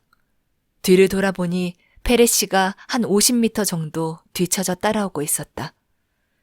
나는 원장을 바라보니 불필요한 동작 없이 아주 점잖게 걷고 있었다. 이마 위로 땀이 맺혔지만 닦을 생각도 하지 않았다. 내가 보기엔 장내 행렬이 조금 빠른 듯했다. 주위는 한결같이 햇빛이 흘러넘쳐서 눈부시게 빛나는 벌판이 있을 뿐이고 햇볕은 도저히 참을 수 없이 뜨거웠다. 그러다가 어느새 최근에 새로 포장한 길로 들어섰는데 아스팔트가 햇볕을 받아 녹아서 흐물흐물했다. 발이 푹푹 빠졌다.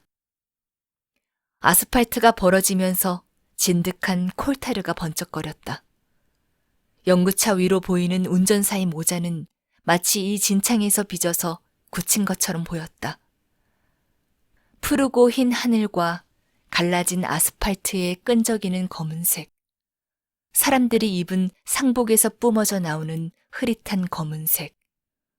니스칠한 연구차의 검은색 등 단조롭기만 한 색깔들 사이에서 나는 머리가 좀 어지러웠다. 햇빛과 가죽 냄새, 니스 냄새, 연구차에서 풍기는 말똥 냄새, 향 냄새, 부족한 잠으로 인한 피로감, 그런 모든 것이 내 눈과 머리를 어지럽게 만들었다. 다시 한번 뒤로 돌아보았다. 무더위 속에서 페레 영감이 까마득히 멀리 보이더니 이내 보이지 않았다. 찾아보니 그가 도로에서 벗어나 들판을 가로질러 가는 게 보였다. 조금 더 가면 길이 구부러져 있으며 그래서 이 지역을 잘 아는 페레가 우리와 보조를 맞추기 위해 지름길로 가고 있다는 것을 깨달았다. 길이 구부러진 곳에서 그는 우리와 만났지만 금세 또 보이지 않았다. 그는 다시 벌판을 가로질러 갔는데 그렇게 여러 차례 되풀이했다. 나는 관자놀이에서 피가 뛰는 것을 느꼈다.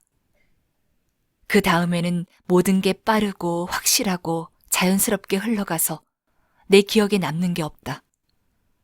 다만 한 가지, 마을 어귀에서 담당 간호사가 내게 했던 말은 기억이 난다.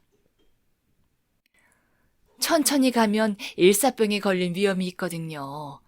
그렇다고 너무 빨리 걸어도 땀으로 흠뻑 젖으니 성당에 들어갔을 땐 오한이 날 수도 있답니다. 그녀는 얼굴과 어울리지 않게 매끄럽고 떨리는 특이한 목소리로 말했다. 그녀의 말이 옳았다. 달리 뾰족한 수가 없었다. 나는 지금까지 그날 본 몇몇 광경이 머릿속에 남아있다. 예를 들어 마을 근처에서 마지막으로 우리들을 따라잡았을 때의 페레의 얼굴인데 힘겨움과 신경질이 한데 섞인 눈물방울이 뺨 위에서 빛나고 있었다. 하지만 주름살 때문에 더 이상 흘러내리지는 않고 얼굴 위에 퍼졌다가 다시 한데 모이고 쭈글쭈글한 늙은 얼굴 위에 니스칠을 한 것처럼 번들거렸다.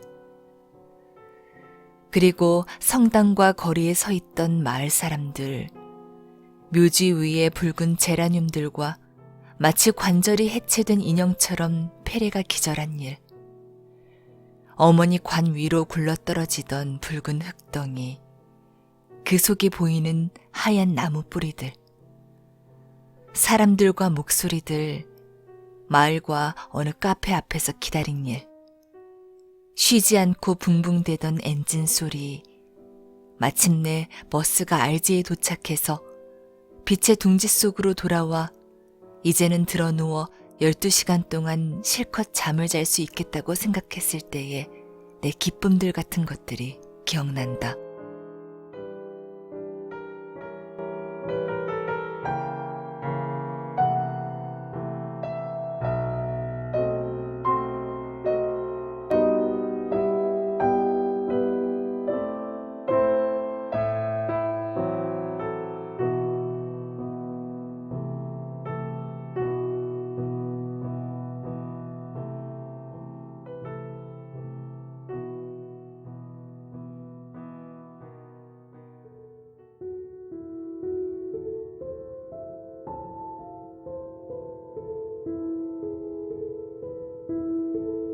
두 도시 이야기. 찰스 디킨스 지음. 바른 번역 옮김. 발행 더 클래식.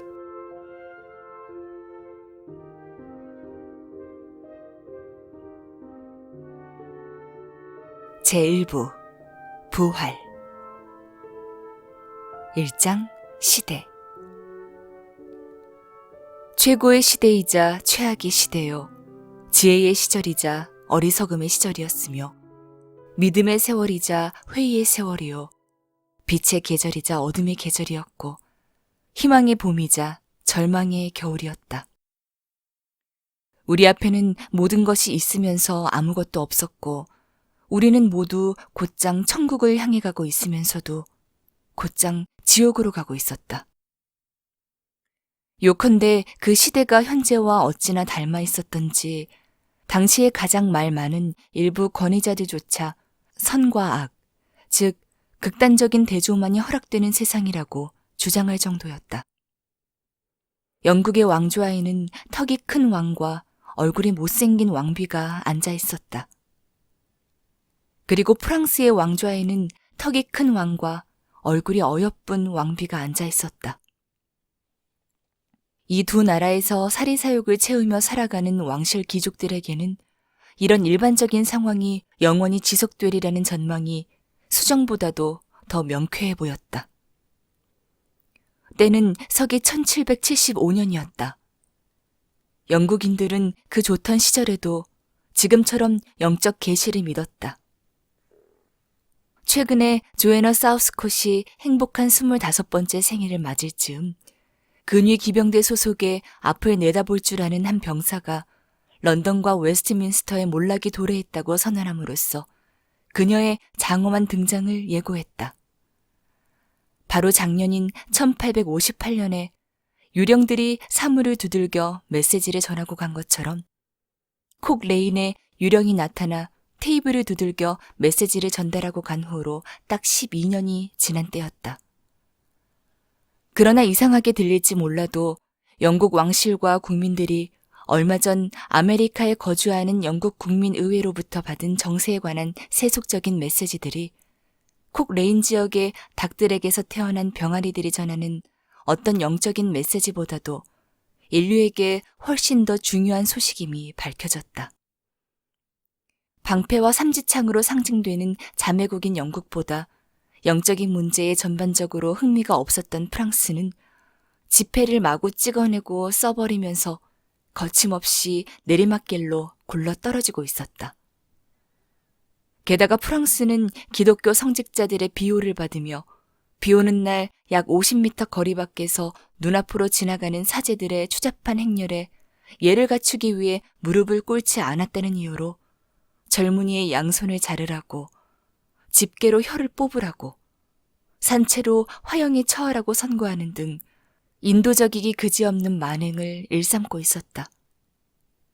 고통받는 청년이 죽음을 맞이하는 순간에도 프랑스와 노르웨이의 숲 깊은 곳에서는 운명이라는 산지기가 이미 점찍어둔, 그리하여 베어지고 톱으로 잘려 널빤지가 된 다음 자루와 칼이 달린 움직이는 어떤 틀, 역사상 끔찍하게 짝이 없는 물건이 될 나무들이 자라고 있었을 것이다.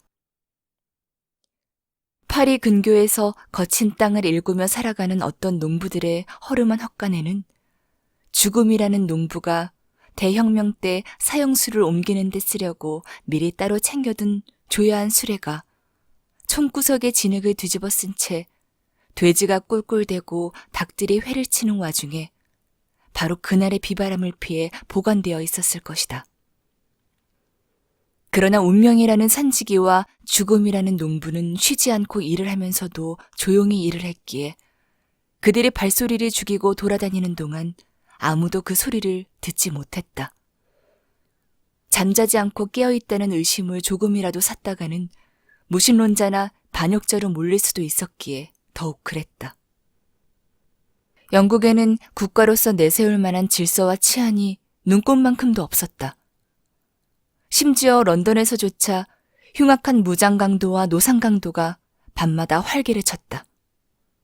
집집마다 살림살이를 가구점 창고에 안전하게 맡기지 않은 채 시내를 떠나지 말라는 말이 공공연하게 나돌았다. 밤에는 노상강도 짓을, 낮에는 장사치 노릇을 하던 작자들은 도적질을 하다 마주친 동료 장사꾼이 자신을 알아보고 달려들면 대번에 머리통에 총을 갈긴 다음 말을 타고 달아났다. 역마차가 강도 7명에게 털리기도 했는데 그중 3이 경비원의 총에 죽었지만 총알이 빗나가는 바람에 그 경비원은 나머지 4의 총에 맞아 죽고 말았다. 그런 다음 강도들은 유유히 역마차를 털었다. 위대하신 런던 시장께서는 터넴 그린 공원에서 우두커니 서서 노상강도에게 가진 것을 모두 넘겨줄 수밖에 없었다. 강도는 수행원 모두가 지켜보는 가운데 그토록 저명하신 분을 유린했다. 런던 교도소의 죄수들이 간수들과 싸움질을 해대자 위풍당당한 법은 총알을 가득 장전한 나팔총을 죄수들에게 쏘아댔다. 또 도둑들은 궁전 응접실에서 귀족들의 목에 걸린 다이아몬드 십자가 목걸이를 벗겨갔다. 총을 든 군인들이 작물을 찾으러 세인트 자일스 거리로 진격하자 악당들이 그들에게 총을 쏘았고 군인들도 악당들에게 맞총질을 해댔지만 이 모든 일들을 유별난 사태라 여기는 사람은 없었다. 이런 사건들이 기승을 부리자 백해무익한 존재이면서도 늘 바빴던 사형 집행에는 정신없이 불려다녔다. 이봐, 죽 늘어서 있는 잡범들의 목을 매달게. 이봐, 화요일에 잡은 강도는 토요일에 매달자고. 이봐, 뉴게이트 교도소에 있는 12명의 죄인의 손에 한꺼번에 낙인을 찍어야지. 이봐, 웨스트민스터 홀문에 나붙은 대자보도 태워야지. 이봐, 오늘은 흉악한 살인자를 죽이고 내일은 농부의 아들에게서 푼돈 6펜스를 빼앗은 불쌍한 좀도둑을 죽이게나. 이 모든 일들이 그리고 이와 비슷한 수많은 사건들이 1775년을 전후로 해서 일어났다. 이 와중에도 운명이라는 산지기와 죽음이라는 농부는 가만가만 일을 했고 턱이 큰 두 왕과 못생긴 왕비, 어여쁜 왕비는 계속해서 자신들의 신성한 권리를 함부로 휘둘렀다. 1775년은 그렇게 고귀한 이 왕족들을 그리고 이 연대기 속 인물들을 비롯하여 수많은 미물들을 그들 앞에 놓인 길로 인도하고 있었다.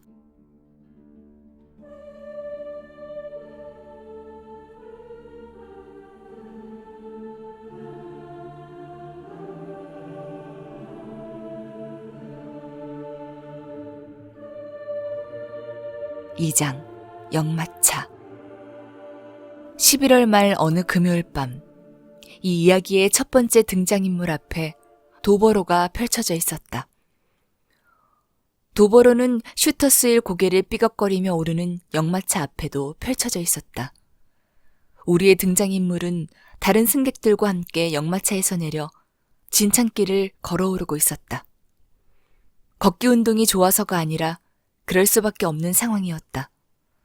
말들이 질퍽이는 언덕길에서 마구를 메고 마차까지 끄는 것이 어찌나 힘들었던지 벌써 3번씩이나 걸음을 멈춘 상황이었고 게다가 한 번은 블랙캐스로 돌아가겠다고 반항하며 마차를 끌고 길을 가로지르기도 했다. 마부와 경비원은 힘을 모아 어떤 짐승에겐 이성이 있다는 주장에 전적으로 공감하지 않는다면 동물이 제멋대로 굴지 못하게 하라는 병법서의 가르침대로 고삐와 채찍으로 말들을 다스렸다. 그러자 말들은 굴복하고 본분을 되찾았다. 말들이 고개를 쳐박고 꼬리를 부르르 떨면서 관절이 산산조각 나기라도 하는 것처럼 간간히 버둥거리고 휘청거리며 질퍽한 진창길로 걸음을 내딛었다. 마부가 쉬게 하려고 워워 고함을 치며 말들을 세울 때마다 마부석 가까이의 대장말이 도저히 마차를 언덕 위까지 끌고 갈 수 없겠다는 듯 유난히 단호한 태도로 머리와 갈기털을 격렬하게 털어댔다. 말이 이렇게 요란을 떨 때마다 한 승객은 예민해서 그런지 흠칫 놀라며 심란해했다.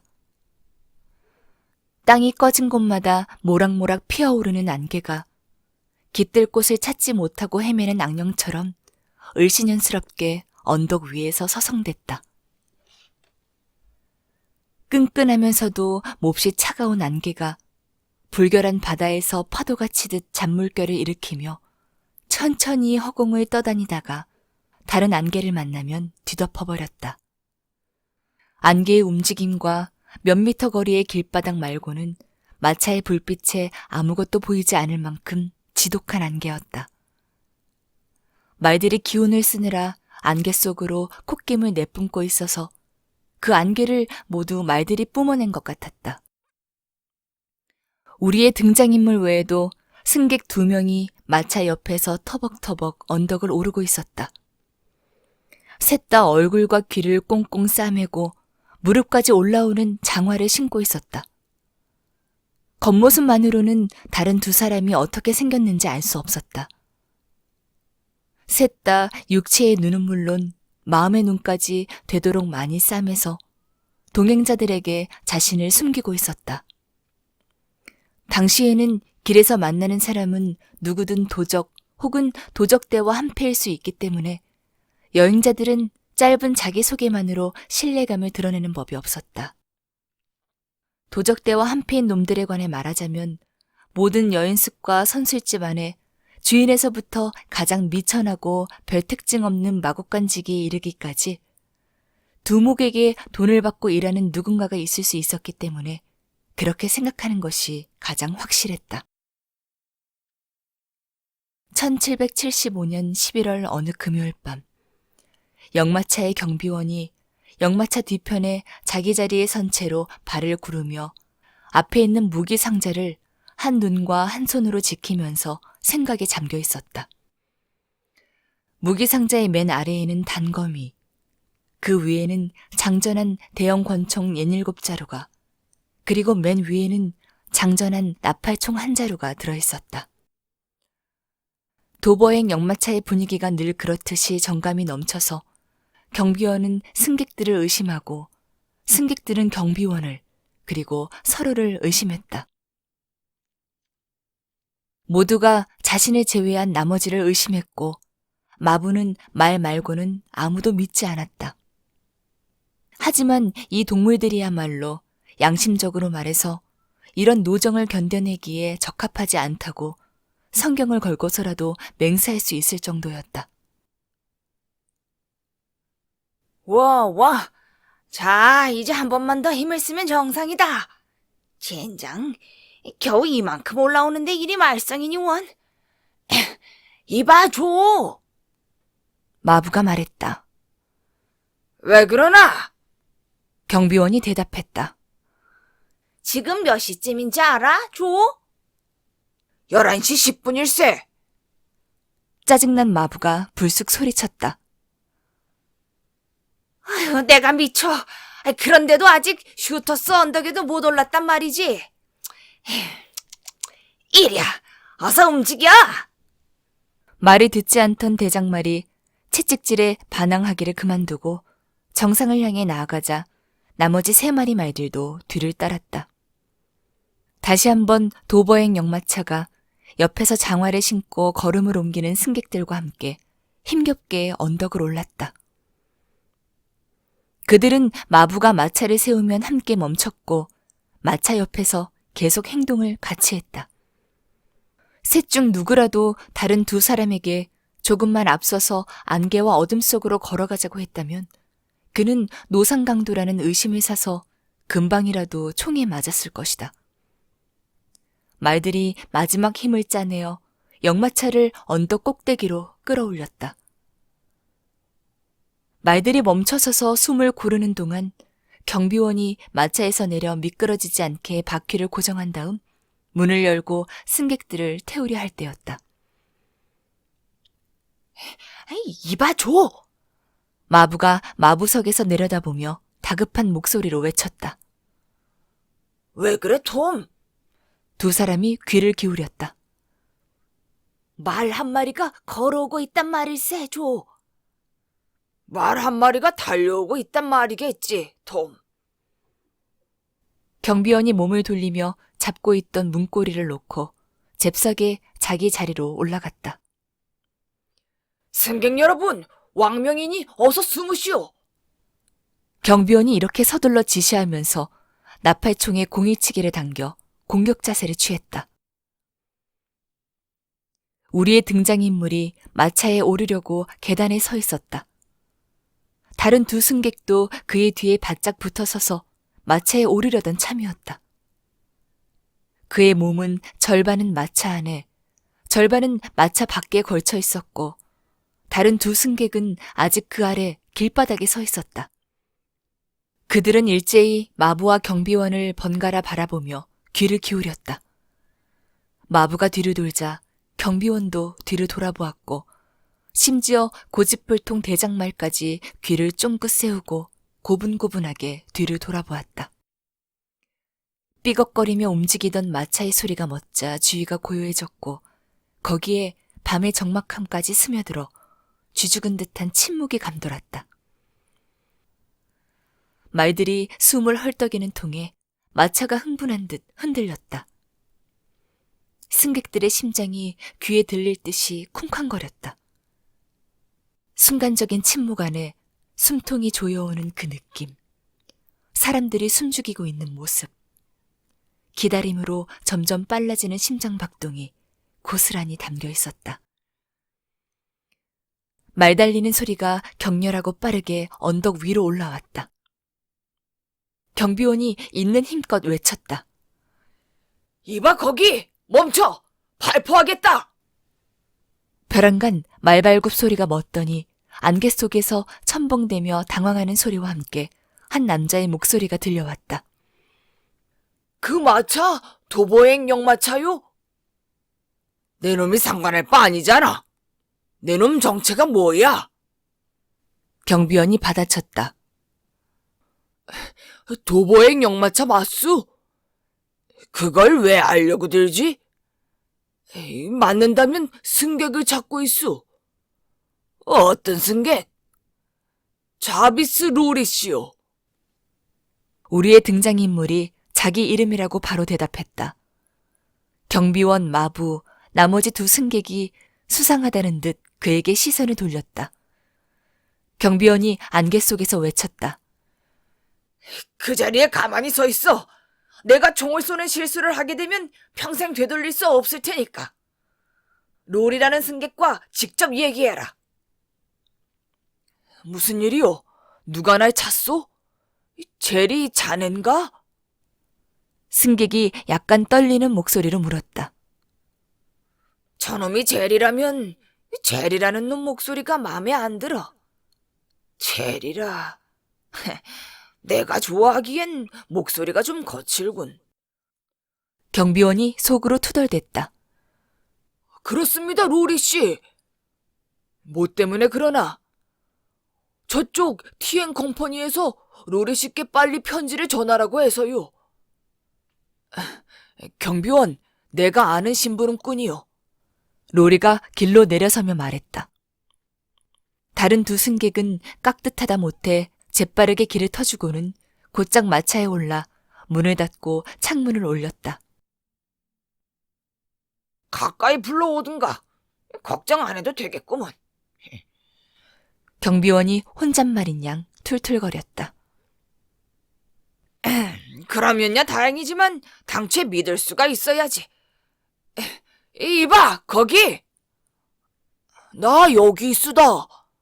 제리가 아까보다 더 갈라진 목소리로 대답했다. 천천히 이쪽으로 걸어오게. 내 말 들리나?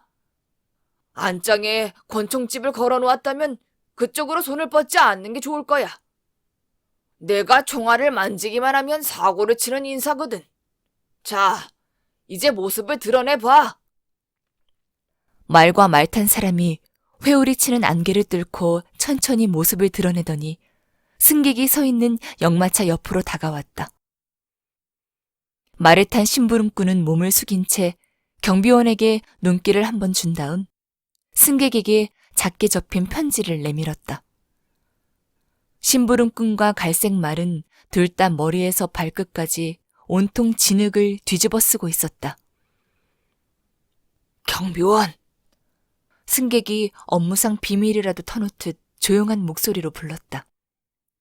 오른손으로 나팔총의 개머리판을, 왼손으로 총신을 받쳐들고 있던 경비원이 경계하는 표정으로 심부름꾼을 바라보며 짤막하게 대답했다. 예, 손님. 염려할 것 없어. 나는 텔슨은행에 다닌다오.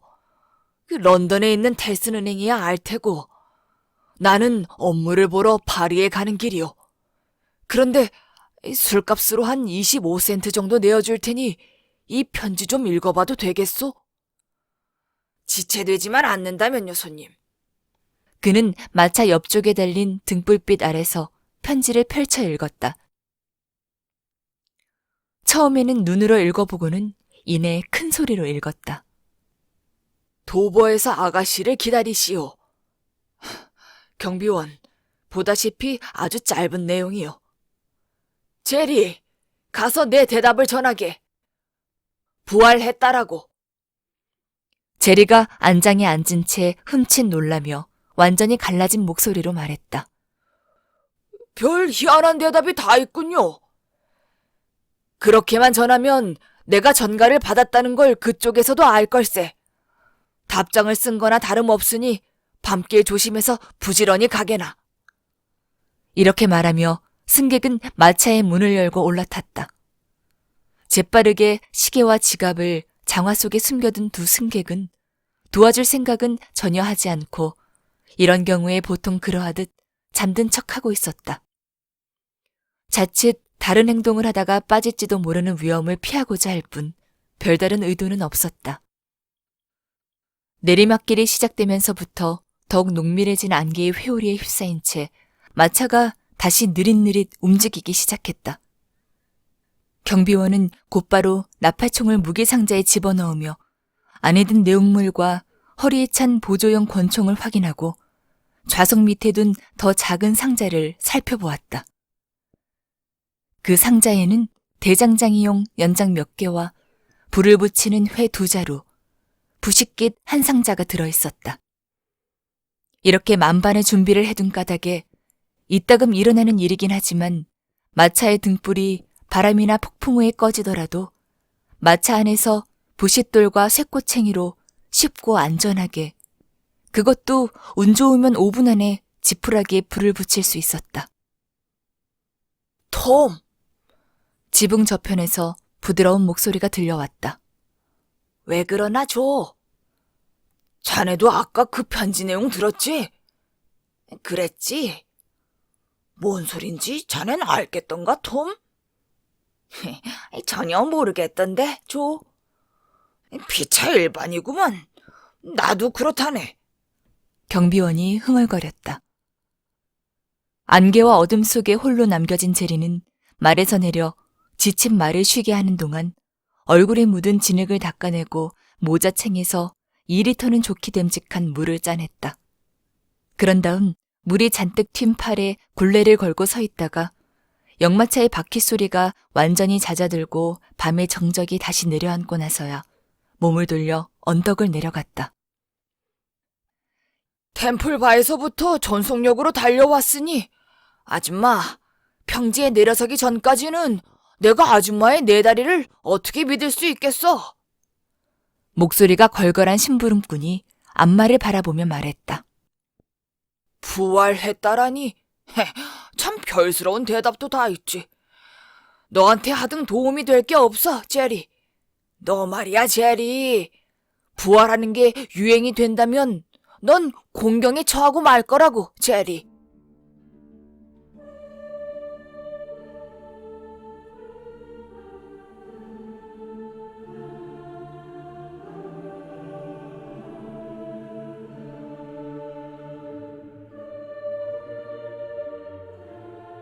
(3장) 밤그림자. 가만히 생각해보면 사람은 누구나 심오한 비밀과 신비를 간직한 존재라는 사실이 참으로 놀랍다. 밤의 대도시에 가면 이런 생각을 진지하게 하게 된다. 어둠 속에 옹기종기 모여 앉은 저 집들은 저마다 다른 비밀을 품고 있겠지. 집집마다 있는 여러 개의 방들도 모두 제각각 비밀을 품고 있겠지. 그곳에 살고 있는 수백만 명의 가슴 속에서 고동치는 심장들은 가장 가까운 사람에게도 어떤 면에서는 상상의 산물이라고 할 만큼 비밀스러운 존재들이다. 끔찍한 일들, 죽음도 이렇지 않을까. 죽음에 이르면 더 이상 아끼던 책의 책장을 넘길 수도 없고 그 책을 조만간 끝까지 읽을 것이라는 희망을 헛되이 품을 수도 없다. 빛이 비치는 찰나의 시선을 사로잡았던 보물과 물건들이 가라앉아 묻혀있는 깊이를 헤아릴 수 없는 물속도 더 이상은 들여다볼 수 없다. 한쪽밖에 읽지 못한 스프링이 달린 그 책은 영원히 그렇게 덮여있을 것이다. 아무것도 모르는 채 서성이던 물가가 있는, 그리고 수면 위에 빛이 반짝이던 그 물은 꽁꽁 언 채 영원히 봉인되어 있을 것이다. 친구도 죽고 이웃도 죽고 영혼을 바쳐 사랑한 여인도 죽는다. 죽음이란 개개인이 언제나 품고 있는, 그리하여 삶의 마지막 순간까지 품고 있는 비밀을 가혹하게도 영원히 굳혀버리는 것이다. 가장 깊은 곳에 들여다보면 지나쳐 다니는 도시의 묘지 아무 곳에나 잠들어 있는 이들이, 살아서 바쁘게 움직이는 이들끼리 서로를 비밀스럽게 여기는 것보다 더 비밀스러운 존재 아닐까. 비밀로 말하자면 타고나는 것이지 세습되는 것이 아니어서 말 위에 올라탄 심부름꾼도 왕이나 나라의 재상 혹은 런던에서 가장 부유한 상인 못지않게 비밀을 품고 있다. 느릿느릿 움직이는 낡은 역마차에 비좁은 공간 속에 갇혀있는 승객 3명도 마찬가지였다. 그들은 서로에게 마치 6마리, 아니 60마리의 말이 끄는 커다란 마차에 각자 들어앉아 있는 것처럼 나라 하나만큼이나 되는 옆 사람과의 간격을 완벽하게 유지하는 비밀스러운 존재들이었다.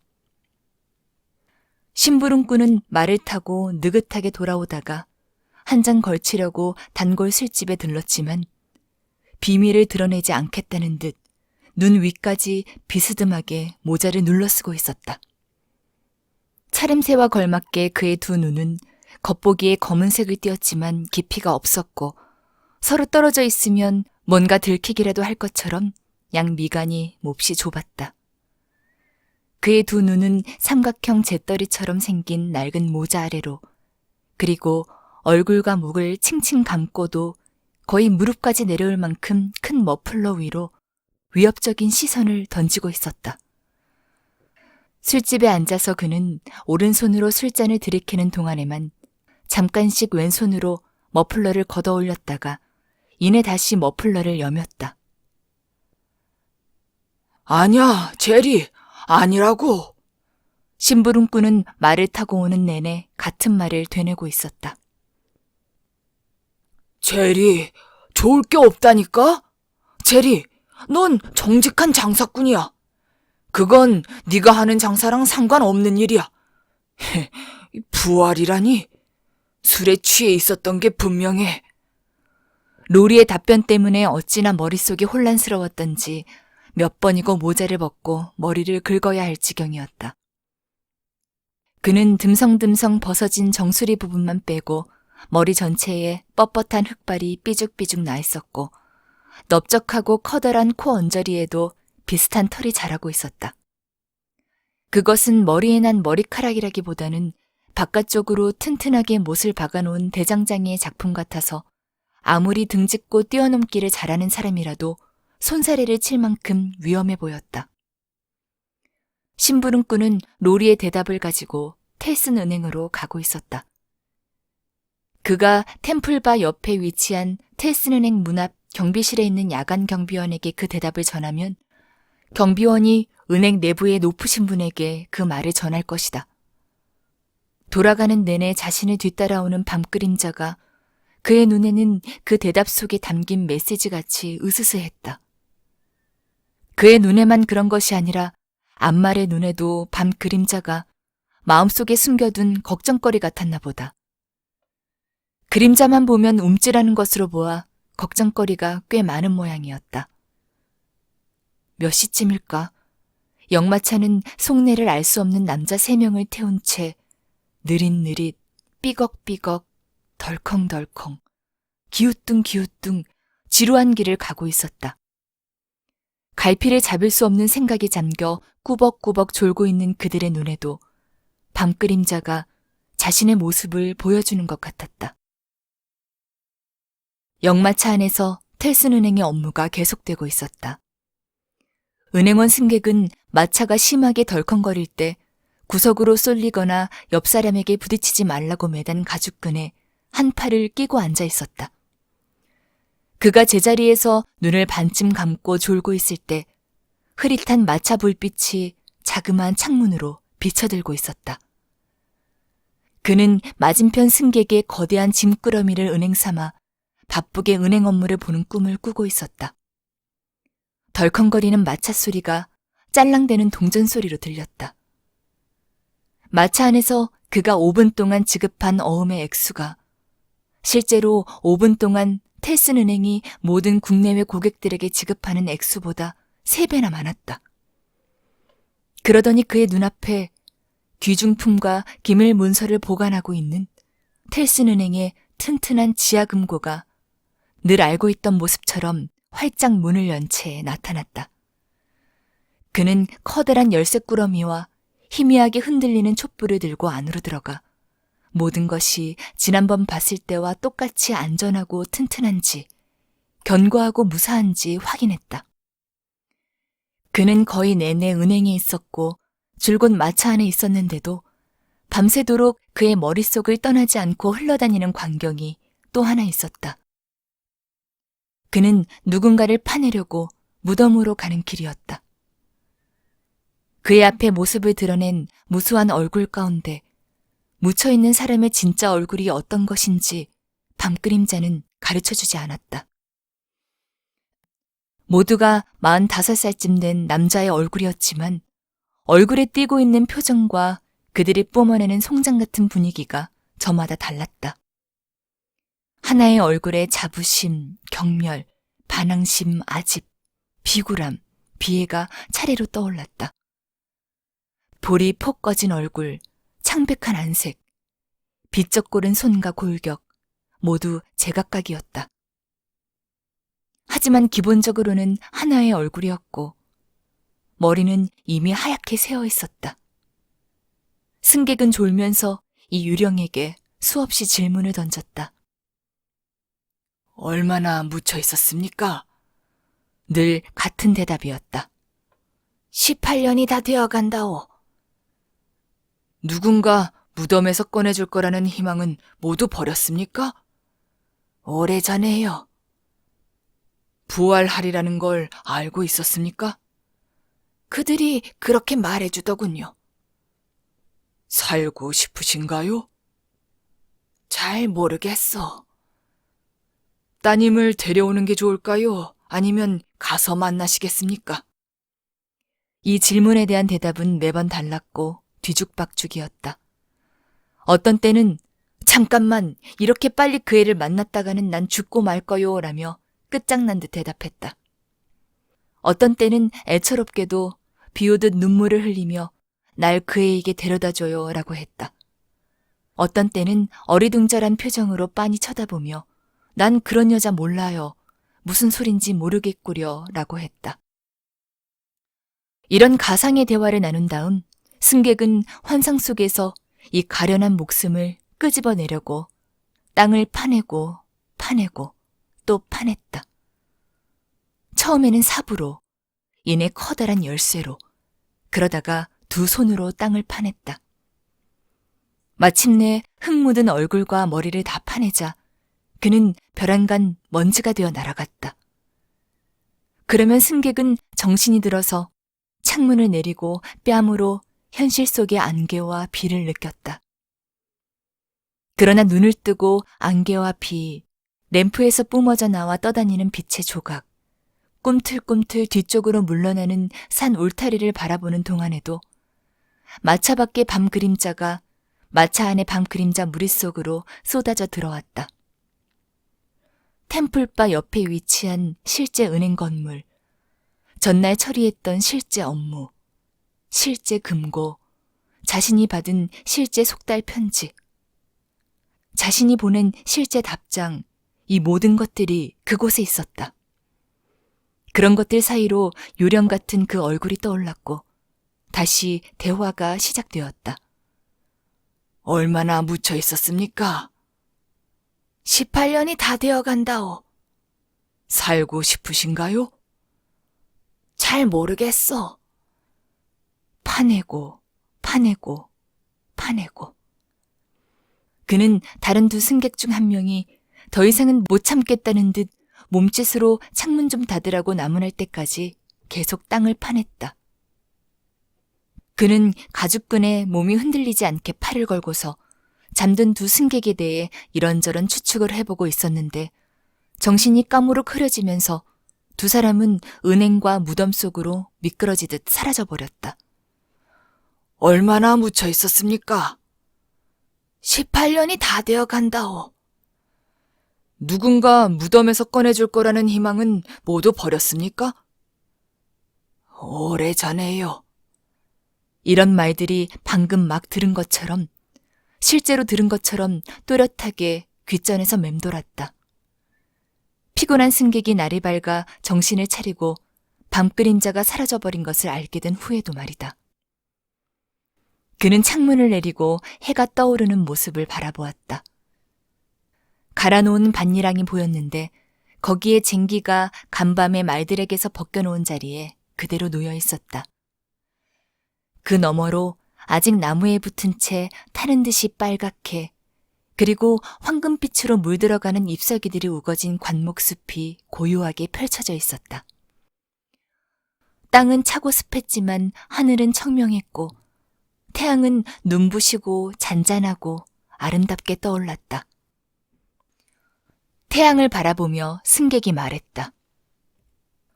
18년이라니요. 자애로운 주님이시여. 18년 동안이나 산채로 땅속에 묻혀 있었다니요.